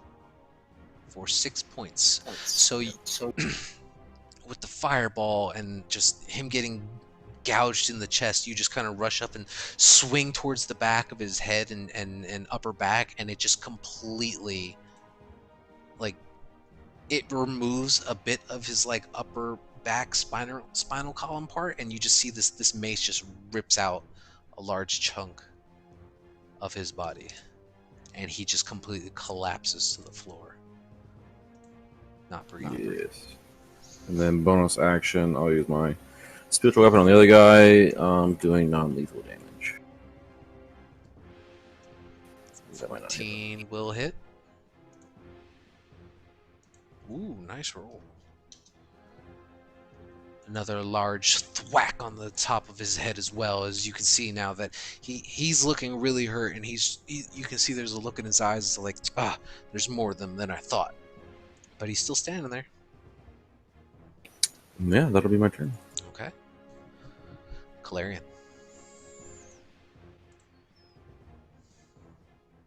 I'm gonna move up and finish off this guy or make an attempt.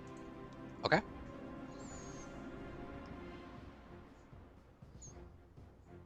$14 does hit.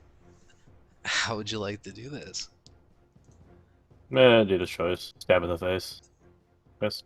Sure, yeah, just with a large gout of fury in your eyes, you just kind of rush up and, ignoring Perry's call for keeping him alive, you just immediately thrust your hand out and grabbing onto his neck and just sliding your longsword through the front of his face. You let him go as he falls lifeless to the ground.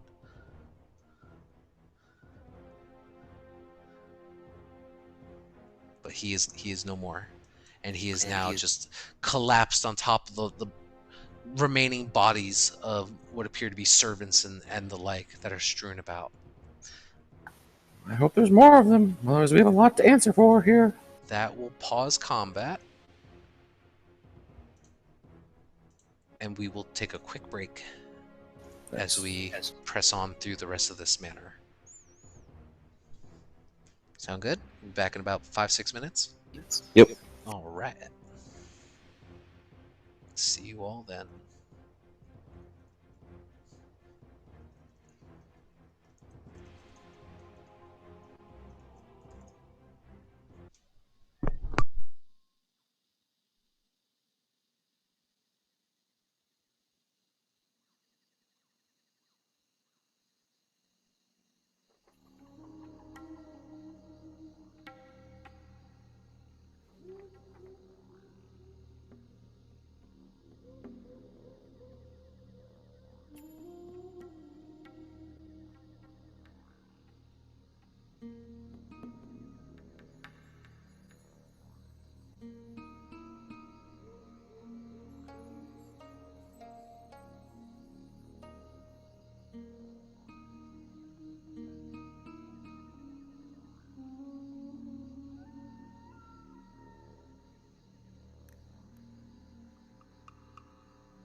I'm sorry, guys. I am back.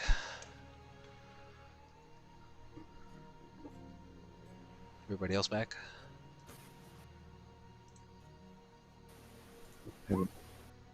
Haven't heard from Valerian yet. Okay.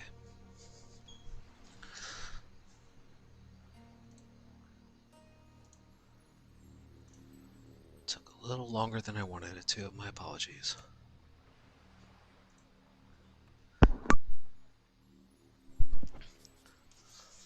As I said last session, you're fired. I will pass on my notes to whoever you want to DM. I'm sure You you just already have to have your own continue. email address.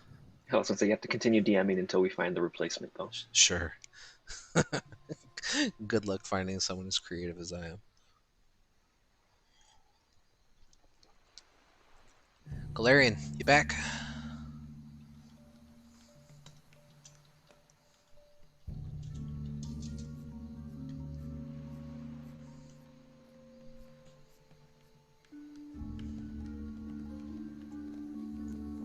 Give him one more minute, then we'll proceed on.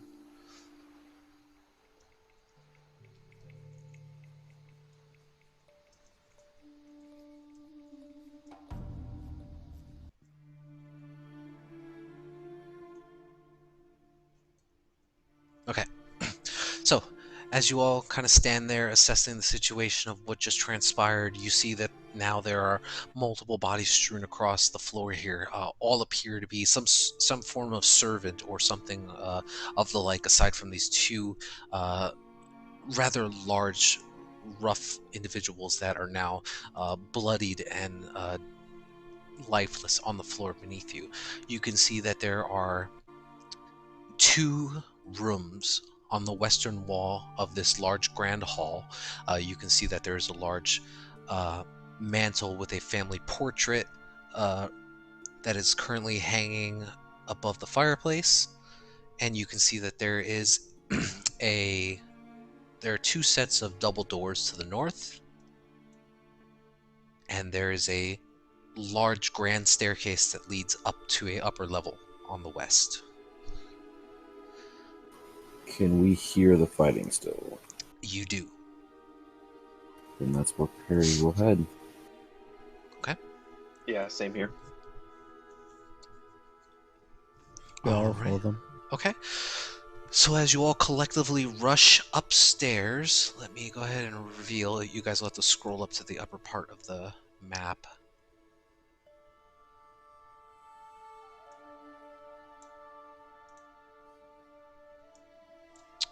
of course, it will lead right here to this newly revealed chamber.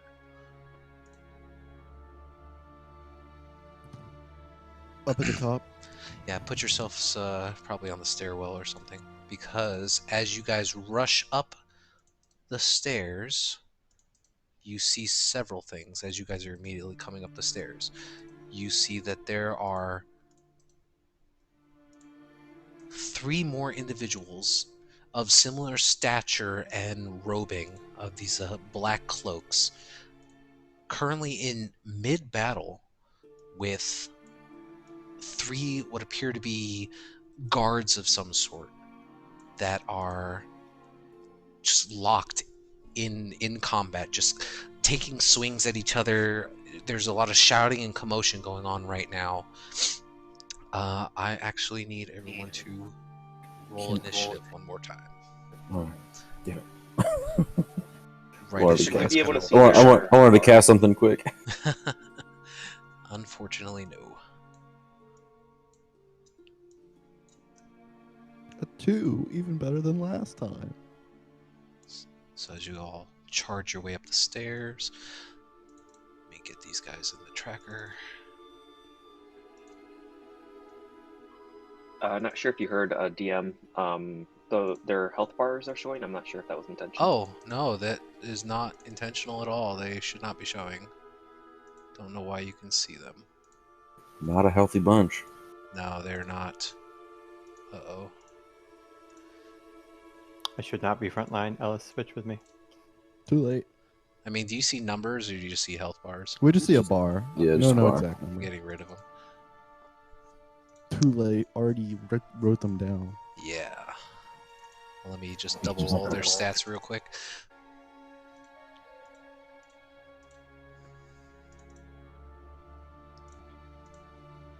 They should be disappearing for you, I think.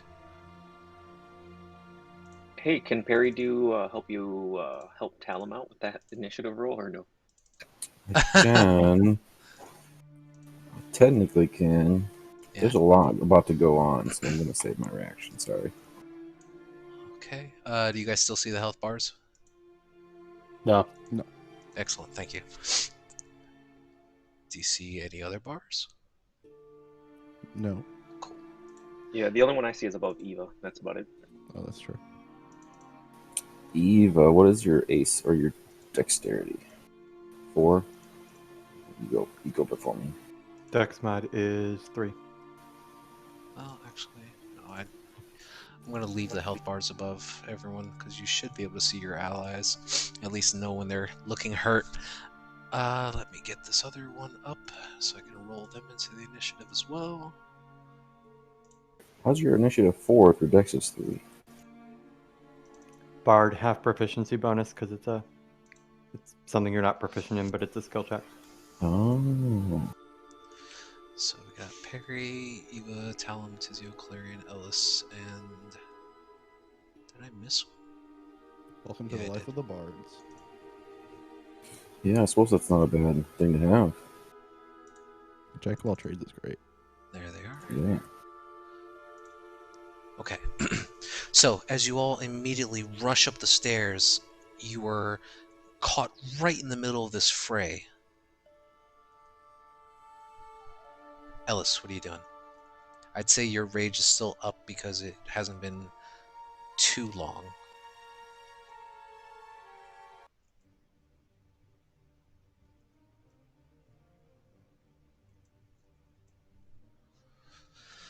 Okay, who are you swinging at? Okay.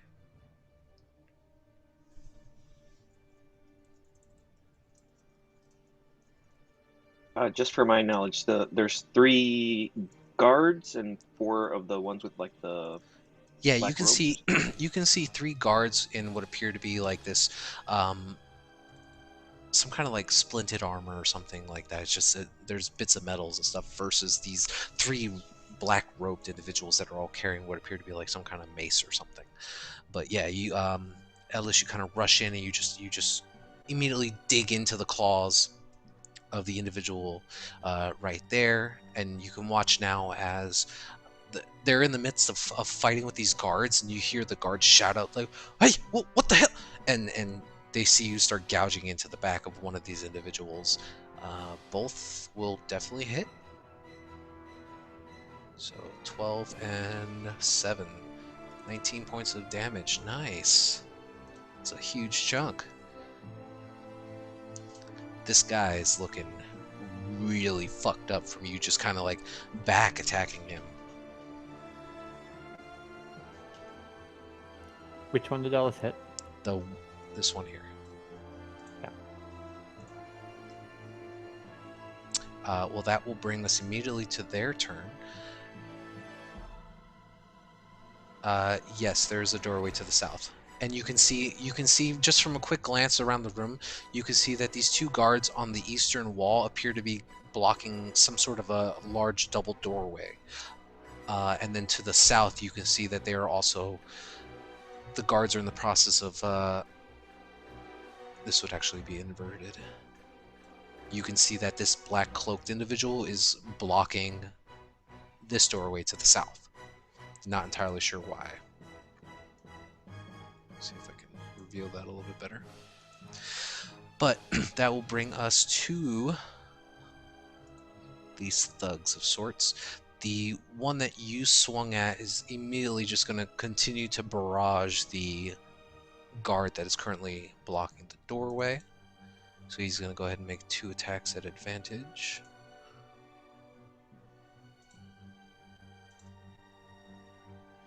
Both, no, the first one does not hit. The second one does hit.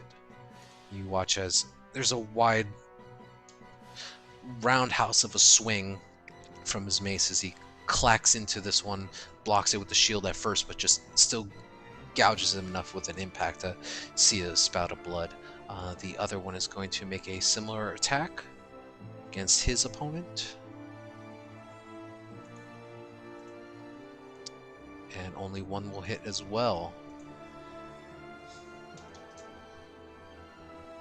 And then the third one is going to swing directly at the guard right in front of him. He only gets no advantage this time, but he will swing twice. And one does hit.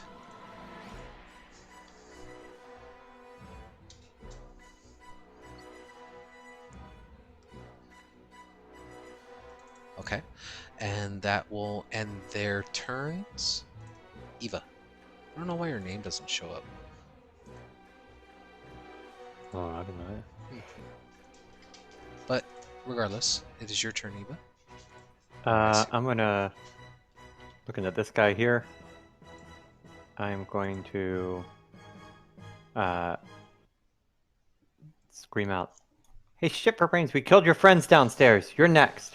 This is Vicious Mockery. It is vicious mockery. Okay, wisdom save, right? Yes. Okay. The one, I'm sorry, which one? This one? Yeah, that one. Just so you know, one of the guards is named in the initiative order.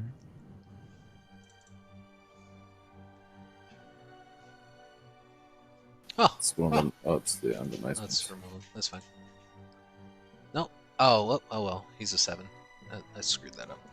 Yeah, it's because he has a name on the token. That's why.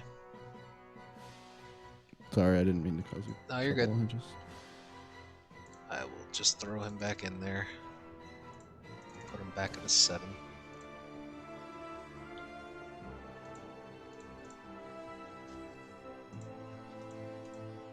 There we go. And he will make a wisdom save. 14. Just barely makes it, I think. Yep, just barely makes it. All right, yeah. So and you see as he's in the process, like struggling with this other like guard of some sort, and he's just kind of like not listening to you at the moment. Anything else?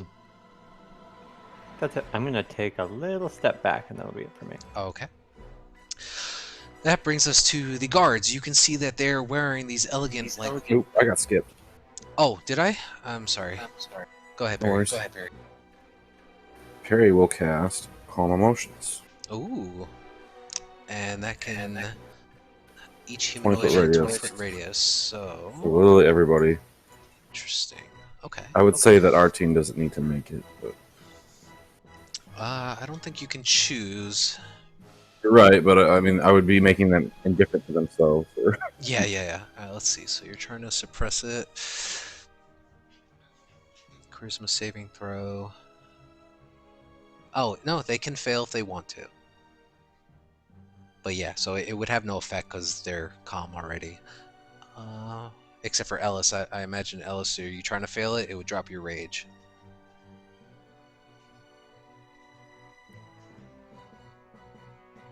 So I would say Ellis probably has to make a... Yeah, go ahead and make a charisma saving throw. Wait, are we... Well, Ellis is trying to maintain his rage. I would say that the calm emotions would drop his rage. Yeah, you're good. Let's see. So let's see, 6 individuals. So let's start with the 3 baddies. They need to make charisma saving throws. We'll start with the one down here. He saves. Start with this one next. Saves. Fails. Okay, so All right, so one of them better fucking fail. he is calm. And now let's go for the guards, which there are 4 of them. So I actually missed an attack. That's fine. So let's do the first one. Saves. Second one. Saves. Third one. Oh, these are wisdom, sorry. I am clicking wisdom, sorry about that. It's the same modifier for both. But is wisdom or charisma? It's charisma. Same modifier. Same charisma, yeah. Okay, sorry about that. So 14, and then so the last one. So this one down here does not, or he does save. He does not save. So 1 for each are affected. So were you making them indifferent to just us or also each other? Each other as well. So I mean, hopefully those 2 will stop fighting, and maybe they'll just be peaceful. And... Yeah, But I think that means we need to save then. What? Go ahead. Right, if you're trying to make them indifferent to each other too, doesn't that mean we need to save since we're in radius? Well, I can choose as many. I think I can choose as many creatures as I want. So, if you wanted to get complicated about it, I could just. It says everybody in the sphere, so, and you're basically making everyone indifferent to everybody. So, the group of you who are, well, yeah, if you all choose to fail, then yes, you guys wouldn't care about whether they're fighting or not, I guess. It can only become indifferent to creatures that it's hostile to. So it still respects its allies. So if it sees its allies getting hurt, it will no longer be indifferent. Yes, but we're currently hostile to them. Yeah, I mean, couldn't he just position the spear in the corner of the room and it wouldn't matter? I would say he can target just them. It's not a problem. You can do it in such a way that maybe we'll say it just targets Ellis or something. Because he rushed in. So you do see quickly at a glance that the 2 in the farthest corner from you, they, while still kind of locked in combat, like sword and mace brushed up against each other, that there's a bit of a laxing moment in their eyes, and they're just kind of staring at each other like, what's going on?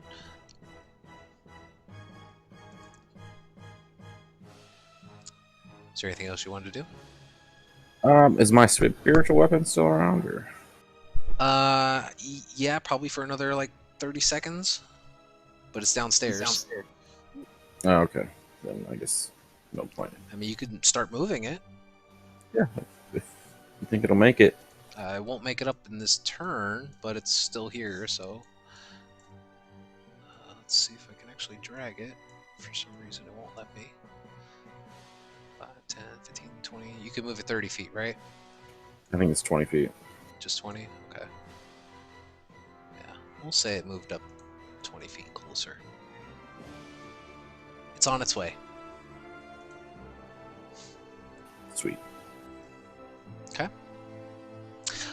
Then that brings us to the guards, who they all attacked. Then Calarian. How are the enemies looking? Just on a quick assessment, I mean, they're They appear to be trying to hold their ground as best they can. It's a little hard to tell, especially in the cluster of the, what is this, like 10, 15 people in the room. There's a lot of commotion going on. It's hard to get a good assessment on everybody in a quick glance. How's this guy doing? He appears to be locked in feverish combat with his opponent. All right. He appears very adamant about blocking the door. All right. I'm gonna go down there and attack him. Okay, make an attack. Yeah, definitely hits. I'm gonna go ahead and also throw on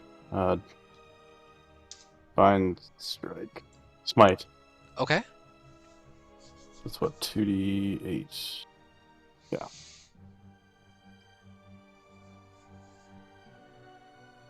Oof, nice. 10 points of radiant damage. And you watch as for a moment one of the guards here with these black and golds, they're a little hesitant as you rush up towards them, and you watch as he almost tries to grab it like a dagger out of his side and point it towards you, but then you just come and lunge down with your longsword in the direction of this hooded individual, and he just kind of resigns to allowing you to attack him as this burst of radiant energy emanates from him, and he gets kind of slammed up against the back of the door for a moment, but then he tries to regain his composure. It's just looking at the two of you, but he's still trying to hold his ground. He looks pretty hurt though. All right. That'll be it. Okay, Tizio. I'm just going to sneak on up here and use my help action again, and kind of tug at this guy's robe, I guess, to cause a distraction. The which one? Okay. Sure. Okay, I'll allow it. Anything else? Nope, that's my action. That's the end of my turn. Okay. Tell him. Excuse me. So. Okay. Yeah. I'm not gonna do anything super fancy. I will just I'll just cast a firebolt, I guess, at one of the yellow cloaks, based on their picture. Gotcha. They're just generic guys for me. Yeah, I gotcha. 18 hits. Yeah, it definitely does. You reach out and you shoot this firebolt, and it just whizzes right between Kalarian and this guard, and it strikes this guy straight in the chest. And you can see now that he's like on death's door. He's propping himself up against the door to try to stabilize, but he's still trying to hold his mace in one hand as best he can. And the door is closed, right? Door's closed. Cool. But he's still standing, but barely. Ellis.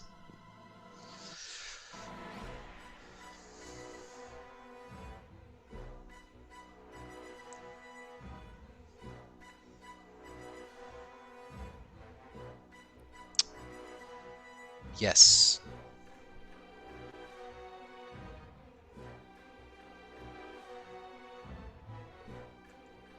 That is a door to the north. Well, to the east, there are double doors.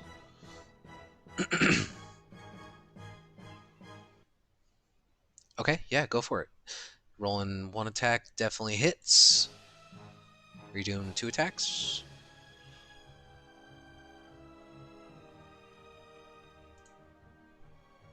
Oh, yep, good call, because I forgot he was very weak. Yes, he certainly does. You slash out to him, and he just immediately slumps down with the last bit of life he had in him. He's now just kind of laying on the floor, unmoving. His buddy to his right kind of looks over, and there's a bit of shock on his face, but at the same time, he's not like... He doesn't look extremely angry or anything at the moment.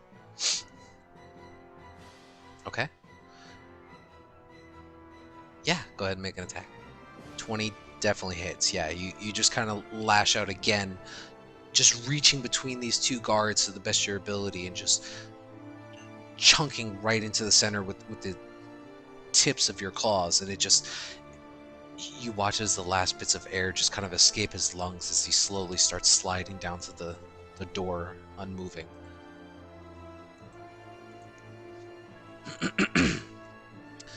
Well, from what your perspective is, Ellis still looks like Ellis. However, there are these, what were his hands, now that you're close enough to see it, they appear to have shaped into these large talons or claws of some sort. Where his appendages would be, there are now just 5 claws. Still has a palm and a wrist and everything like a normal hand, but the fingers have turned into claws themselves. Pincers. Yes, you are. Yeah, you're right. They would be pincers.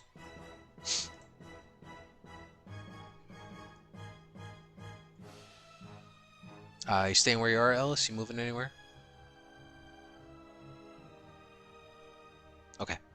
So that brings us to the remaining guard, or guy in black robes, that is just kind of standing there, just like uncertain of his predicament, but at the same time, seeing his allies fall. Da-da-da-da-da.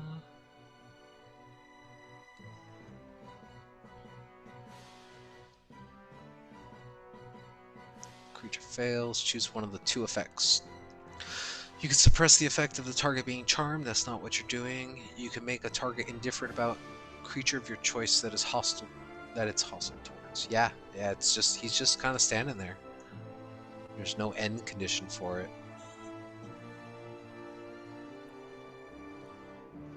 The next sentence has an end condition.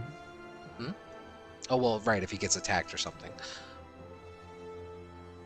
Or witnesses any of its friends being harmed. Yeah, very, very good. Thank you for catching that. Yeah, so watching Ellis claw his, or pincer his allies to death just kind of shakes him out into a big fury of anger. I would say that he's going to go ahead and he's just going to remember what he was doing and swing at the guard directly in front of him.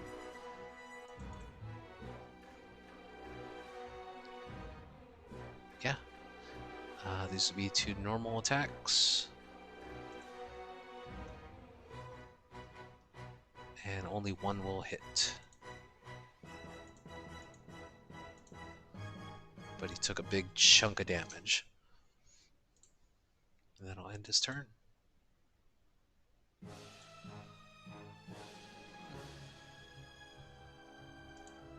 Well, he remembers he was engaged in combat with that guy.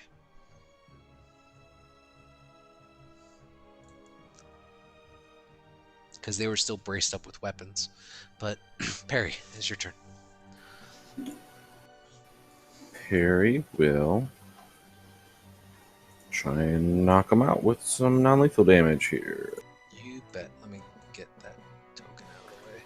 I will reroll that.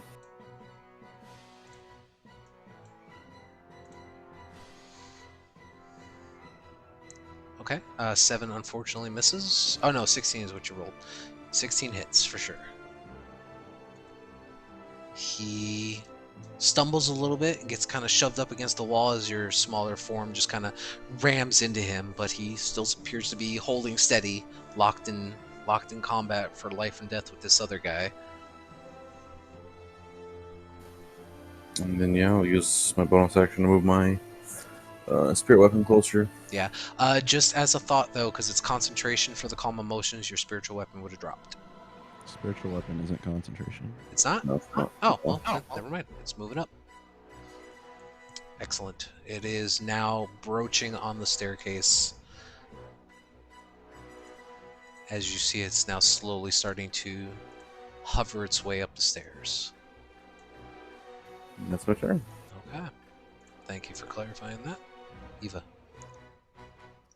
So here are these guards, and we're killing the guys they're fighting, but I have a feeling they're also the guards for this house, and they don't know who the hell we are. So how are they reacting? Like, Does that guard between Ellis and Calarian look like he's about to start some shit with them?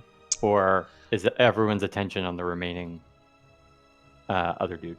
Well, so those two individuals now look like they're a little. Make a perception check.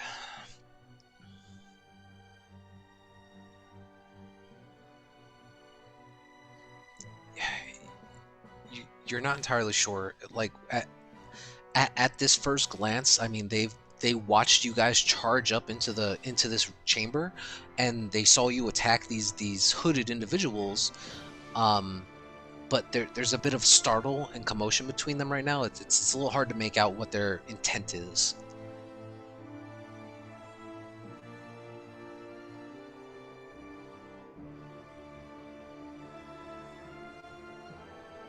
Okay.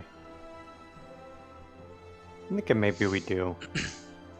Thinking like Perry now. I'm thinking maybe we do want to take this other guy alive. So the one last standing mace dude, I'm gonna cast command.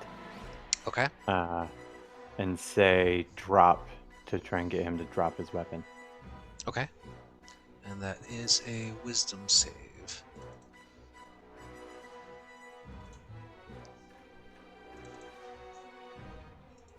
He rolled a 19. I'm sorry, it wasn't public. Jesus. He has a +0 to his modifier. He just got lucky with his roll.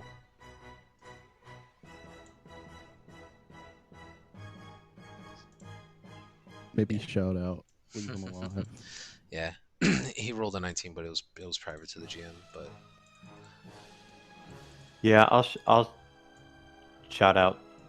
Surrender! You're surrounded. Okay. Yeah, you shout this out, and you watch as he struggles for a moment mid combat with this other guard, but he still seems to hold firm. That's all I got. Okay. This last set of guards now. This one and this one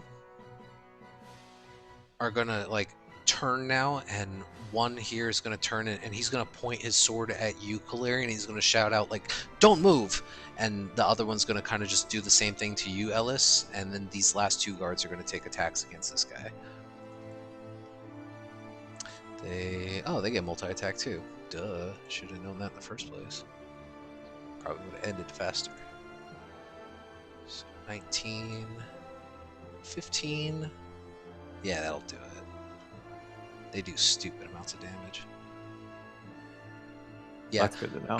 So, with a quick swoop, these guards just easily fell the last hooded individual that is currently standing there, and he just slumps to the ground, and you see now a pool of blood is just pouring out from these bodies. After that happens, you see that the guards are now just kind of like turning to the group of you, and they're telling you to halt. Like, who do you think you are? What are you doing here? You don't belong here. I think we were saving your life. There's a bit of hesitation. We heard some commotion from the streets.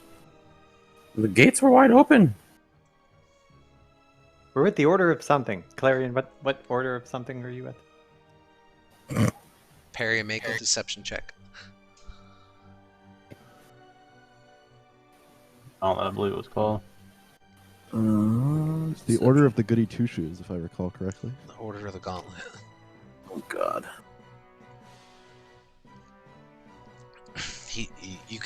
You get a sense he's not buying what you said. And you can see now that at that point, like, they're, while still hesitant for like the next few seconds, they're turning their attention onto you guys. Look, first things first, was that the last of them? You say this to the guards?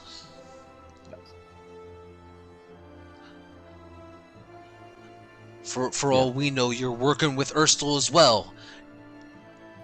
Why would we come and kill them if we were working with them? Yes, we're just. What are you doing? Watching the exchange. So no action. Okay, Tizio, you doing I anything? mean, I guess I can pull out and say, try and corroborate Perry's story and throw out my badge that I'm with the Order. Okay. If you try to pull out your silver gauntleted pin and show it to them, go ahead and make a persuasion check.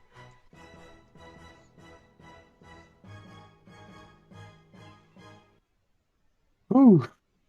Okay. There it is. Get persuaded, bitches.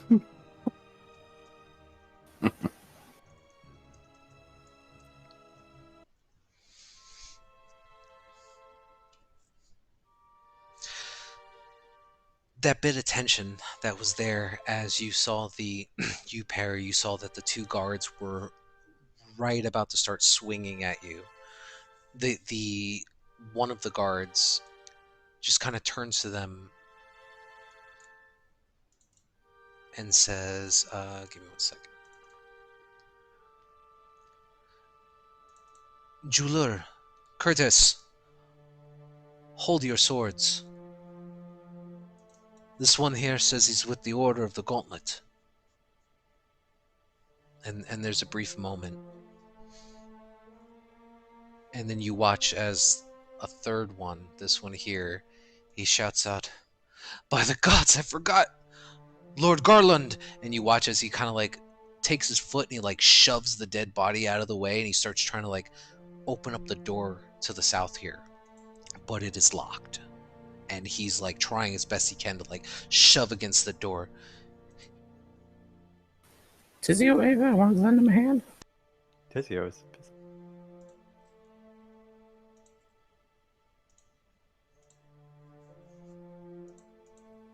Somebody pick the lock for. Maybe Ellis want to smash the door? Tizio's going to stay as hidden as possible. Okay. While Ellis smashes the door, Ava's going to try to open the door to the north and just like, as if she's checking for other enemies. Yeah. On the off chance that it's valuable and Tizio can slip in.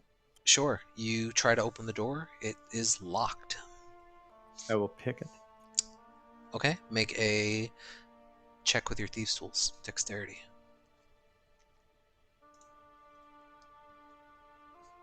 14.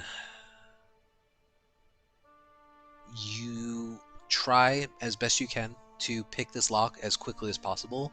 You feel like you were really close, but it doesn't unlock. You feel like you missed that last bit of tumbler.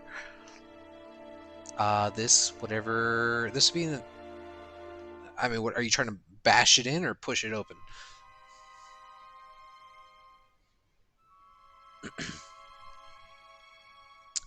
This would be an attack roll then.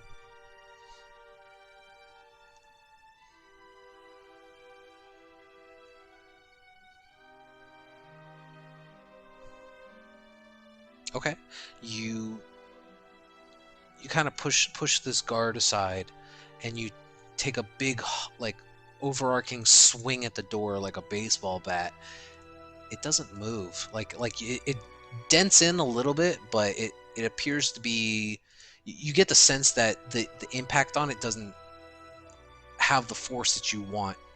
It feels like there's something blocking it. Oh shit, let me try. I'll try and pick it. Can I walk up to the door and see through the crack of some sort? Oh, actually, wait, I'm sorry. Hold on, guys. Give me 1 second. Make sure I didn't misread that. Wrong door. This door is, because this book is great.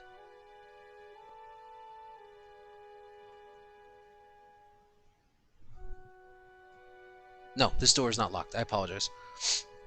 You actually, he struggled with it. You bash the door in, not a problem, and you watch as it swings open. And as you watch the door swing open, feel this area. You can see that there is an individual here who's currently in the process of trying to kick in the other door. You see a rather tall individual with black leathers on, very scruff looking hair, kind of tied up in some sort of like short ponytail in the back of his head, and there's like what appears to be like blood or something caked on the side of his face, and you can see that he's in the middle of just trying to kick down the door that's directly across from him. And you hear him shout out, "Orand, come back here!" And you see as he turns, as the door is smashed open, and he looks at the group of you. "Well, I guess I have company then."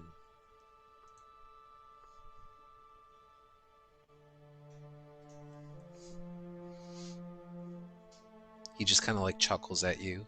You can see that there are 2 daggers in his hands. Is he wearing any armor? He appears to be wearing armor, not made of metal. Does he look like he recognizes us? No.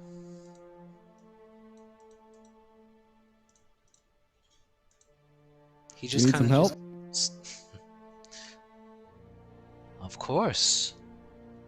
Slay those idiots that you stand next to, and I will make you rich. He wants us to kill his guards. I don't think they're his guards. Wait, something weird is happening. It's the bad. I think it's the bad guy. Yeah, he's a bad. The Lord is in the next room, right? What's your name? What is yours? Yeah, Steve first. Rogers. Make a deception check.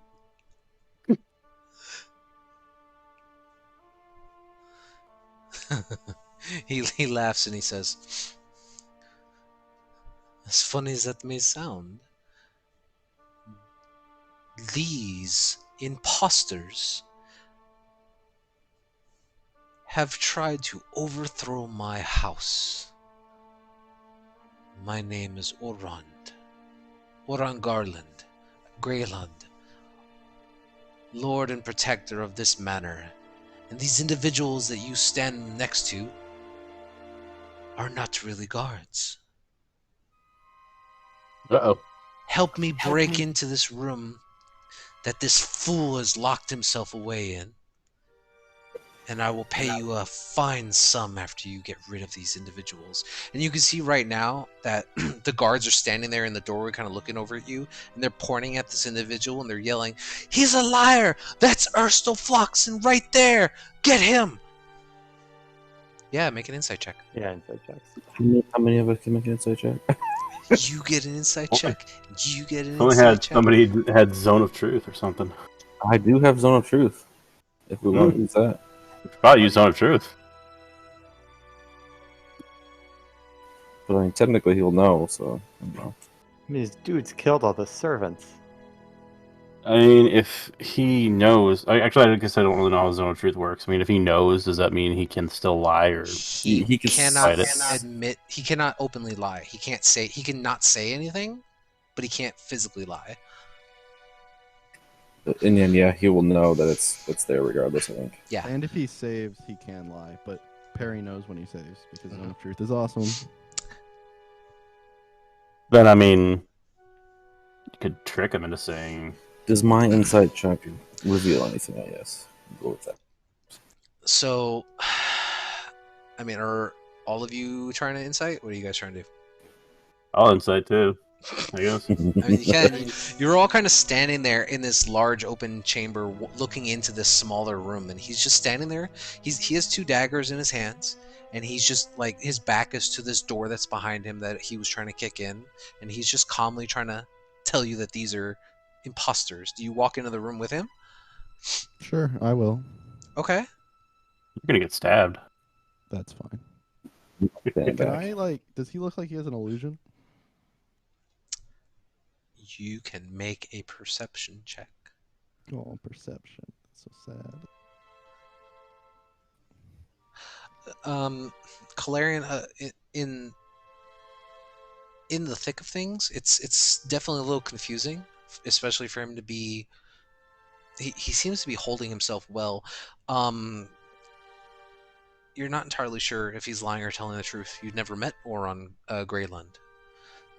Talum, however, as you step into the room, and he doesn't move or anything as you get closer, but you see his eyes lock onto yours, and he just kind of looks you up and down for a moment. You recall that the two individuals in the bedchamber last night that were talking, the man does not look like this. All cast hold person.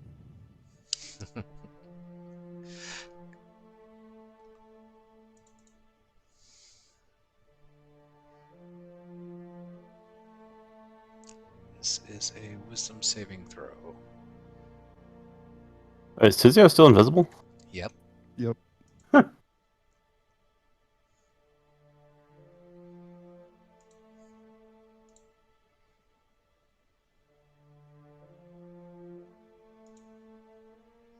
Ooh, he fails.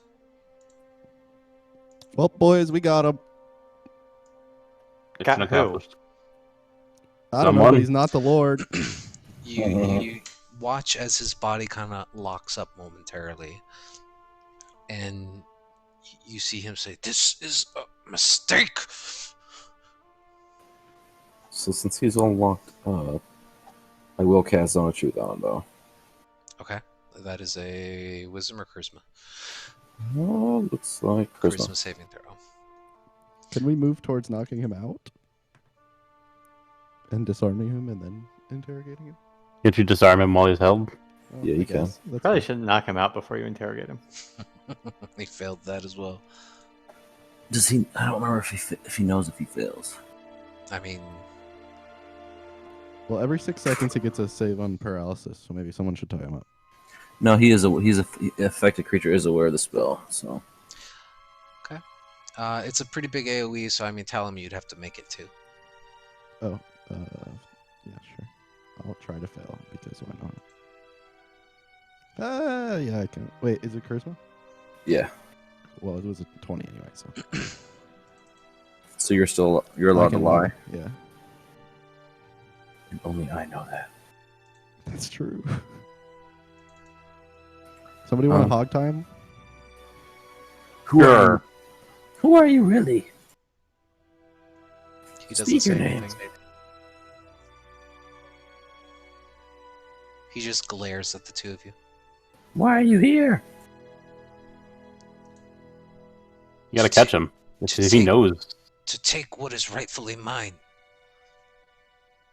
Who this guy claim he was? He claimed he was the Lord, but he's not. At least based Lord, on what my was his name again? spying. Orlon between it. Greylund. Is your name actually Orlon Greyland? He doesn't answer. If your name is Orlon Greyland, or not Orlon Greyland, stay silent. What?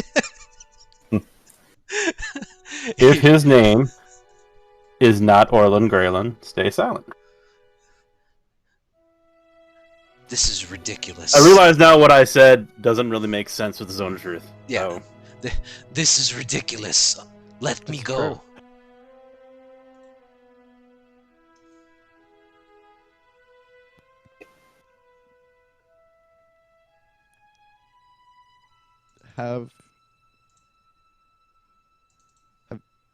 Have you ever seen the Stone of Galore?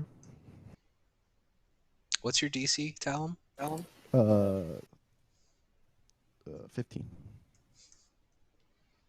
Has he ever seen the Stone of Galore? Mm-hmm.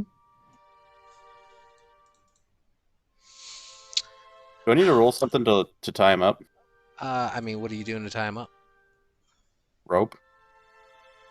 Sure. This would be a Tie his hands together, tie his This would feet? be a dexterity check for you. I mean, since he's held, would it be with advantage at all? Sure. He can't fight me? Sure, I'll give you it. We could chop off his legs. Well, your silence is just as damning as your words. Do you work for the Xanathar? Yeah, I'll try and open the northern door again while everyone's distracted. Okay, make a Dexterity check. While you ask him that, and you guys are saying like, "Oh, while your silence is more than words," he turns around and says, "Coming from a bunch of individuals who barge into a manor and start killing it the first people you see." No. We killed the people holding bloody maces over servants. He doesn't say anything. So how did he know we killed them? Well, that's a good point. So what are you rightfully owed? Yala and I made a deal, and she is backing on that promise. Or reneging on that promise. What's behind the door?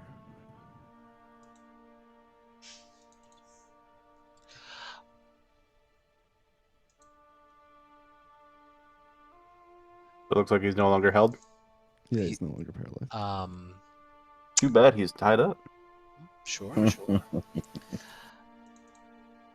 At least I assume so. You never say anything. My dex roll. Let's see. It's a 17. Hold on 1 second. 1. Everyone by the door has to make a charisma saving throw if you try to lie, by the way. For 10 minutes, I got Jesus nothing to lie Christ. about. You guys are so lucky. You have no idea. He looks at you guys and he glares, and he doesn't. At first, he doesn't say anything, and then he says, "Another traitor." I mean, I can go pop behind the door and take a look. I mean, you can certainly try. Kind of push him out of the way. Do you guys want me to go through the door without opening it? Is the door locked or anything? It appears to be locked. Eva, you tried really hard. It did not open. I gotta say the success rate on the thieves' tools today is kind of interesting. Are there any cracks in the door? There are small cracks in the door from when this individual was trying to kick the door in. Yeah, I won't run. What are the guards doing? Right now, you can see that the guards are like just kind of standing there, swords drawn, a little confused. 2 of them actually disappeared. You don't know where they went. Can we? Would Ava and I know? You guys would have seen them. You would have seen them go into this room. Can I invite one of them or 2 of them, the other 2, into like this circle where we are? I mean, what do you say to invite them in there? Please come over here just to make sure that we can make sure no one's lying here. Make a persuasion check.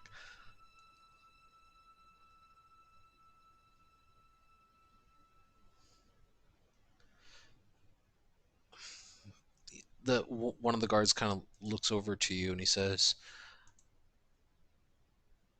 I don't know what the holdup is. That's Urstel Fluxen. Like he's been trying to assassinate us since he tried to take over this manor." Yeah, say that again in the circle, please. I don't know what circle you speak of. I don't understand. Who are you people anyway? Who sent you here? Just get in here. Please come stand next to me. You see that there's. They don't do it. They're afraid of getting into a very tight quarters with no way out next to you guys, and they still have their swords drawn. And there's this hesitant moment, and you watch as he just like kind of backs up a little bit. I mean, technically they're in the circle. I mean, right, 15-foot radius sphere. Oh well, then they're definitely in the circle. Yeah, everyone in this at least. Literally, yeah. If I put it like right here, yeah. Sure. So we'll have them roll saving throws. I guess just retcon that last little bit. Sure. Why not? Charisma? Yeah. I mean, he was gonna end up in the circle either way. But... Cool. So the one that was telling you this stuff succeeded, and he maintains what he said. Yeah, Perry, did he tell you the truth? He's. I guess I don't know how to. He is. He resisted the spell. I don't know. I only know that he resisted it. Well, What about his buddy behind him? Can he corroborate? Let's get the other guard to speak. Repeat Who is everything this your man? friend just said. Hold on 1 second, guys. I have to roll something. Make another drink quick. Let's see. This would be.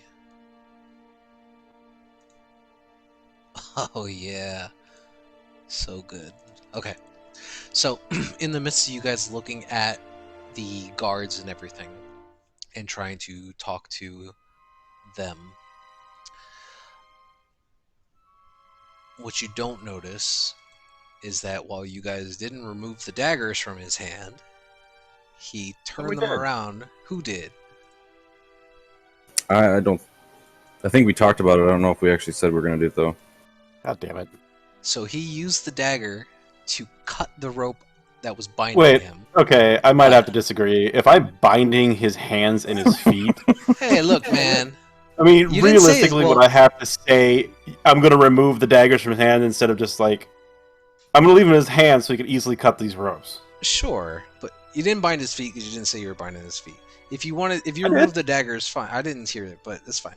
You bound his legs and his feet, and his hands. You said we hogtied him. Ugh, yeah. All right, fine. Well, either way, he's attempting to slowly shift his way out of your bindings. I think it's like a DC 10 strength saving throw too for a rope. Well, I don't know, but the DC is whatever he did for the roll, which was a 17, and he rolled a 23. No, I think if you literally look at the rope description. Well, whatever. He beat the 17. Oh, it's a 17 DC. Okay. Yeah. So, while you guys weren't looking, he somehow managed to sever the rope on him. And he's going to go ahead and take a stab at Talon. Actually, no, this would be a grapple. He's going to attempt to grapple you, Talon. Okay. So this would be athletics or dex, your choice. Okay. I have some sort of reaction. I'll be fine. I don't think he will. I mean, Let's see. He either does 28 points of damage in one round, or I'm no longer grappled. So. Well, he's just doing a grapple check against you, which he doesn't have athletics. It's just a strength check, I believe. I mean, he's gonna beat a 3. Yeah. Yeah. So you watch as this gentleman, he's not lying, so he's still within the zone, but he immediately stands up and he jumps behind you, Talon, and while you guys had taken these two daggers out of his hands, there's a third that he has. He's now holding it to Talon's throat. And he looks at the group of you and he says, "Best you make way, least your friend loses life this day." I don't think so. I'm going to... Can I cast heat metal on his? Oh no, never mind. I'm out of level 2 spell slots. So and you have to touch it, don't you? No, heat metal's range. Okay. I'm gonna Can I see all this happening from where I am? No. I mean, Well, I then can I'm solve not this going to do problem anything. whenever I get an action, but it's fine. You can have an action. Talon, what are you doing? Are you trying to misty step out of the way? No, I'm just waiting. Sure.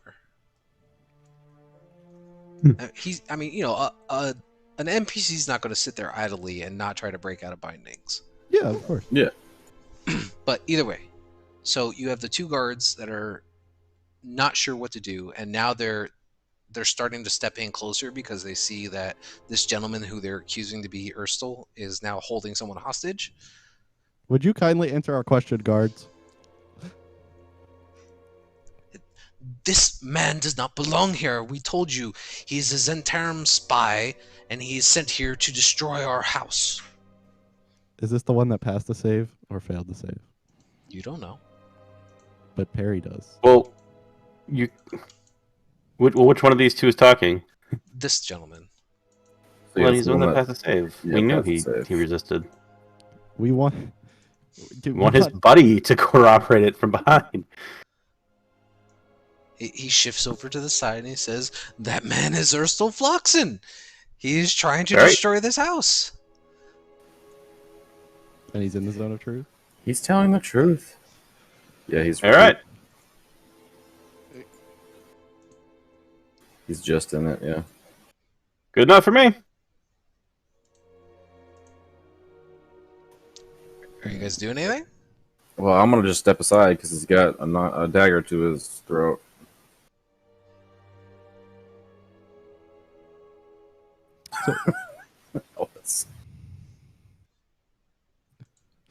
So what is your plan here, Erstal?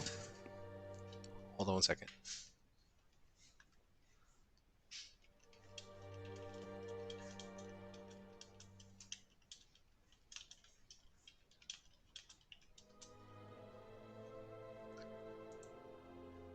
As I said before, the Greylands and I made a deal. They are not holding up to their end of the bargain. They have tried to kill me here. I am merely trying to exact my revenge. Great. Give me some money and I'll be your cannon.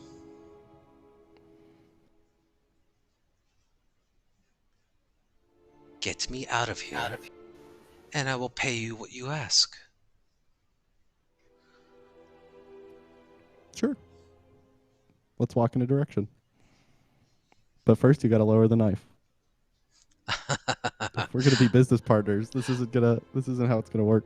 I don't think I can do that, my friend. Not with all this riffraff in the way. He slowly starts pushing you up this way.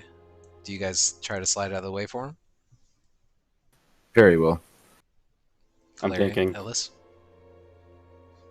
So Perry's not going to try and kill Talon. Like, I'm debating using my breath weapon. No, man, this guy's got a ready to action to slit my throat.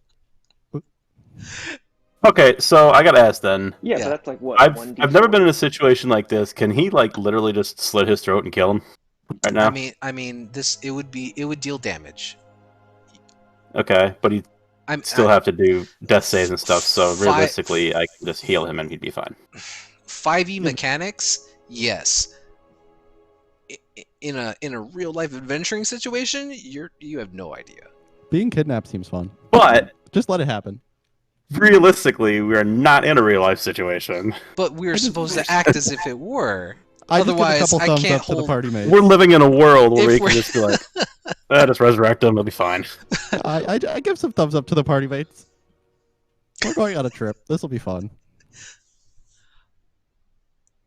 You would know. Well, I suppose if I do decide to like breathe on him, then alignment shift and shit. So I guess I'll just move aside. I hold those things very true.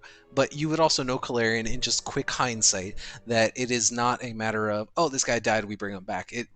Those magics are actually, while they exist, super rare, super hard to do. Buy a diamond and revivify. There you go. That is not how we. That is not how we do it here. But yes, there are skill checks involved for resurrecting individuals. You pay a priest that's experienced. There's no skill. Well, I thought I specified this on session 0 or whatnot, that we would be doing a skill check for reviving individuals who died.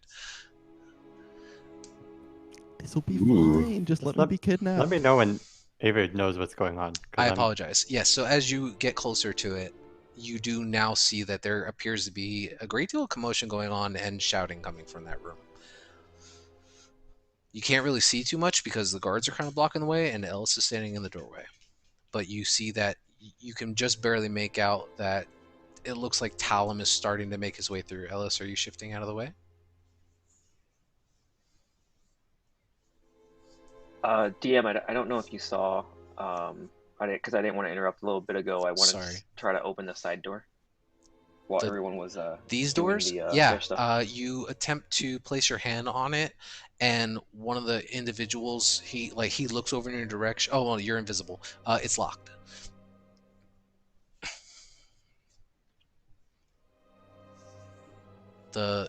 You watched as those two individuals went into that room, but the door's locked behind them.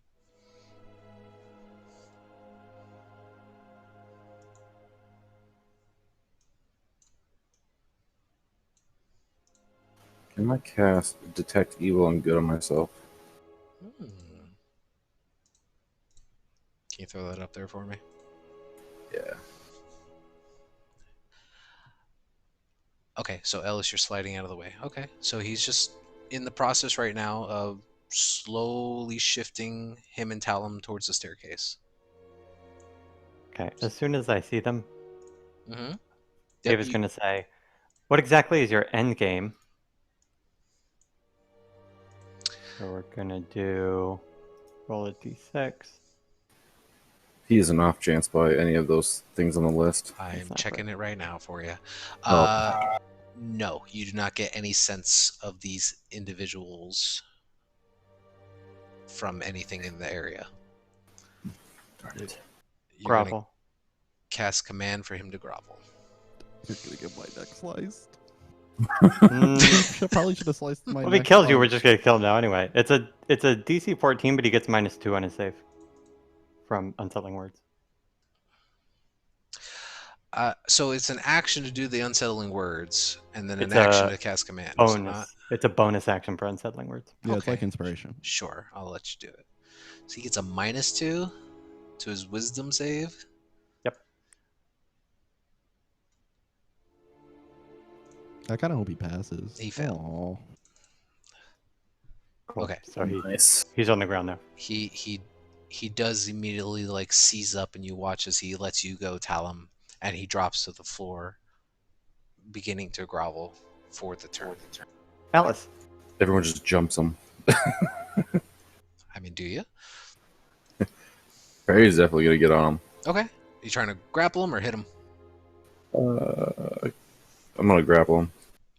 I'll try and bash him with my shield. Or I guess I'll grapple, I guess.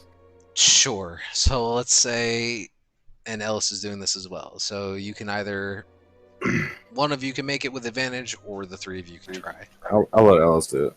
As you, Yeah, Ellis probably has higher strength. as And you Ellis- dogpile him. Alice still has the inspiration too. Can I try to pick the lock while this is going on? Yeah, make a sleight or a dexterity check. There's a lot So if going there's on like here. 4 of us trying to help stagger and grapple him, Mm-hmm. what are we doing? Is just one advantage person. roll and all that? Yeah, it's one event. Well, I think he's got it anyway. So and he can't really do too much against it, but he can try to evade it. Although I doubt that would work. This would be an acrobatics or athletics to get out. Oh.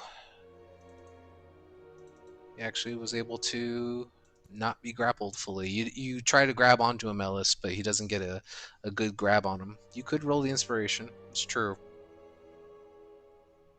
Should have been before the roll, but Nah, I'm okay with it. it's a d6. Yeah, I know you are. Thieves.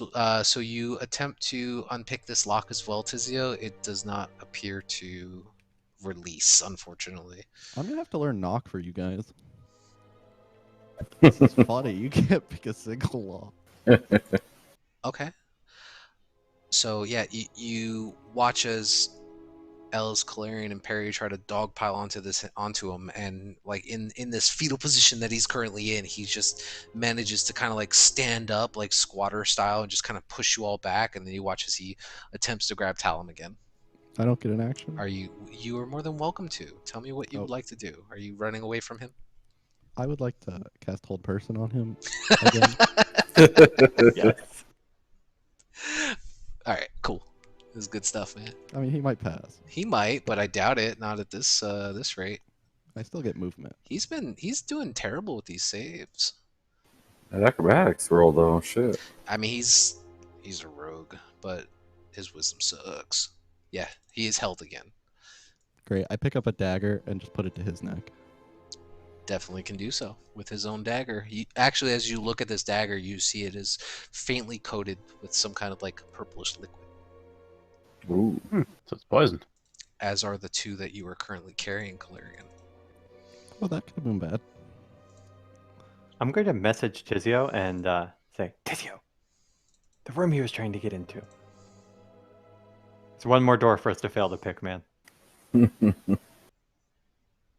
door to the south? Yeah. Okay, I'll start making my way down there. Sure. So I have rope. Perry's gonna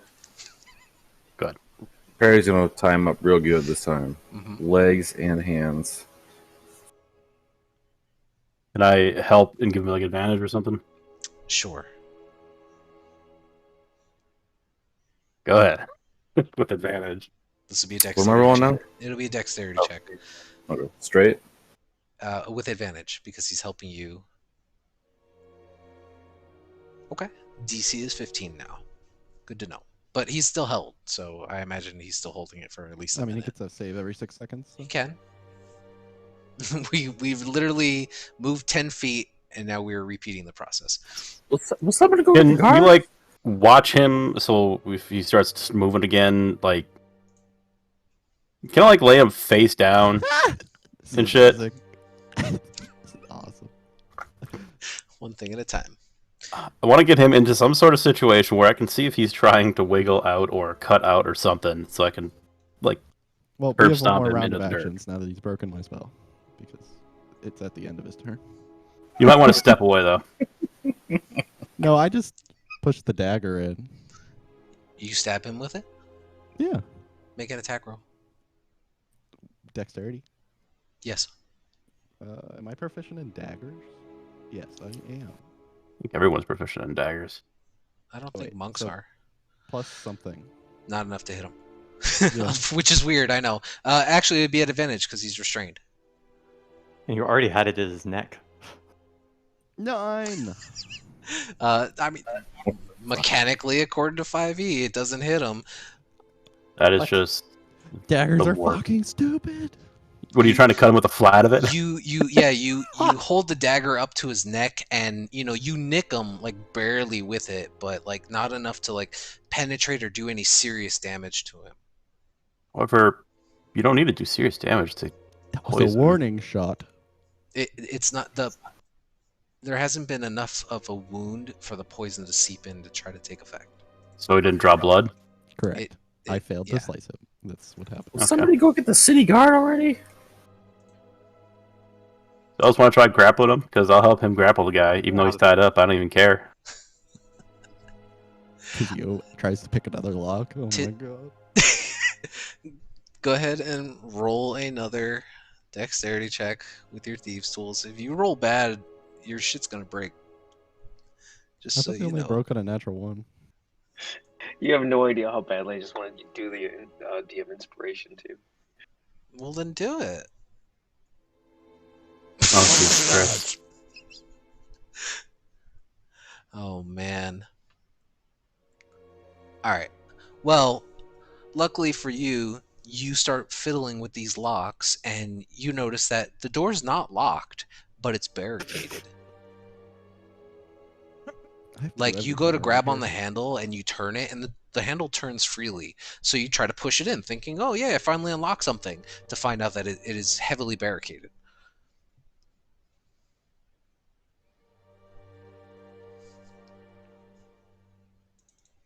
That's amazing. The guards are still here, right? They are. Probably face palming. Can you go and tell your lord that he's safe now, so we can figure this out? Like one of you, the other two, you can stay here. Right. And you watch as these two individuals, they start to make their way towards this doorway here. And you can see that one of them raps on the door and shouts out, "My lady!" And that's where we're going to pick it up next session. One of you go, two of you stay, both go. This is why when you cast Hold Person, you just crit him to 0 hit points and then wake him up. I gotta say, this is the most. You kind of want to shield bash him. Everyone needs to buy handcuffs after this. Yes. Some Rope manacles. is not effective. So, hostage situation, a bit of a bloodbath, and a big mystery throughout. It's been crazy. Don't forget all these really good, nice locks that these people have. I mean, they're rich, yeah. Are they nice locks, or are you just bad? I can't imagine what's in this northern room. It's probably No, they're good locks. They're good locks. It's like he said, it's a rich house. Yeah. Yep. You guys haven't even got into it, and you're gonna be so sad when you get into either of these rooms. There's nothing in there. I mean, there's stuff in. It's because you guys closet. refuse to It's take their any of the walk-in free closet. treasure. Oh, there's 2,000 gold, but that's not okay. But let's break into 4 other rooms. Yeah. I still have time to go It's down still there. there. Let's say it's still there. I mean, as far as we know. Yeah. So, the last thing that Urstel would say before we end the session is he's going to look up at you, Talon, and he's going to say, "You there. You practice the arcane. Let me go. There's a very powerful book downstairs that you could take."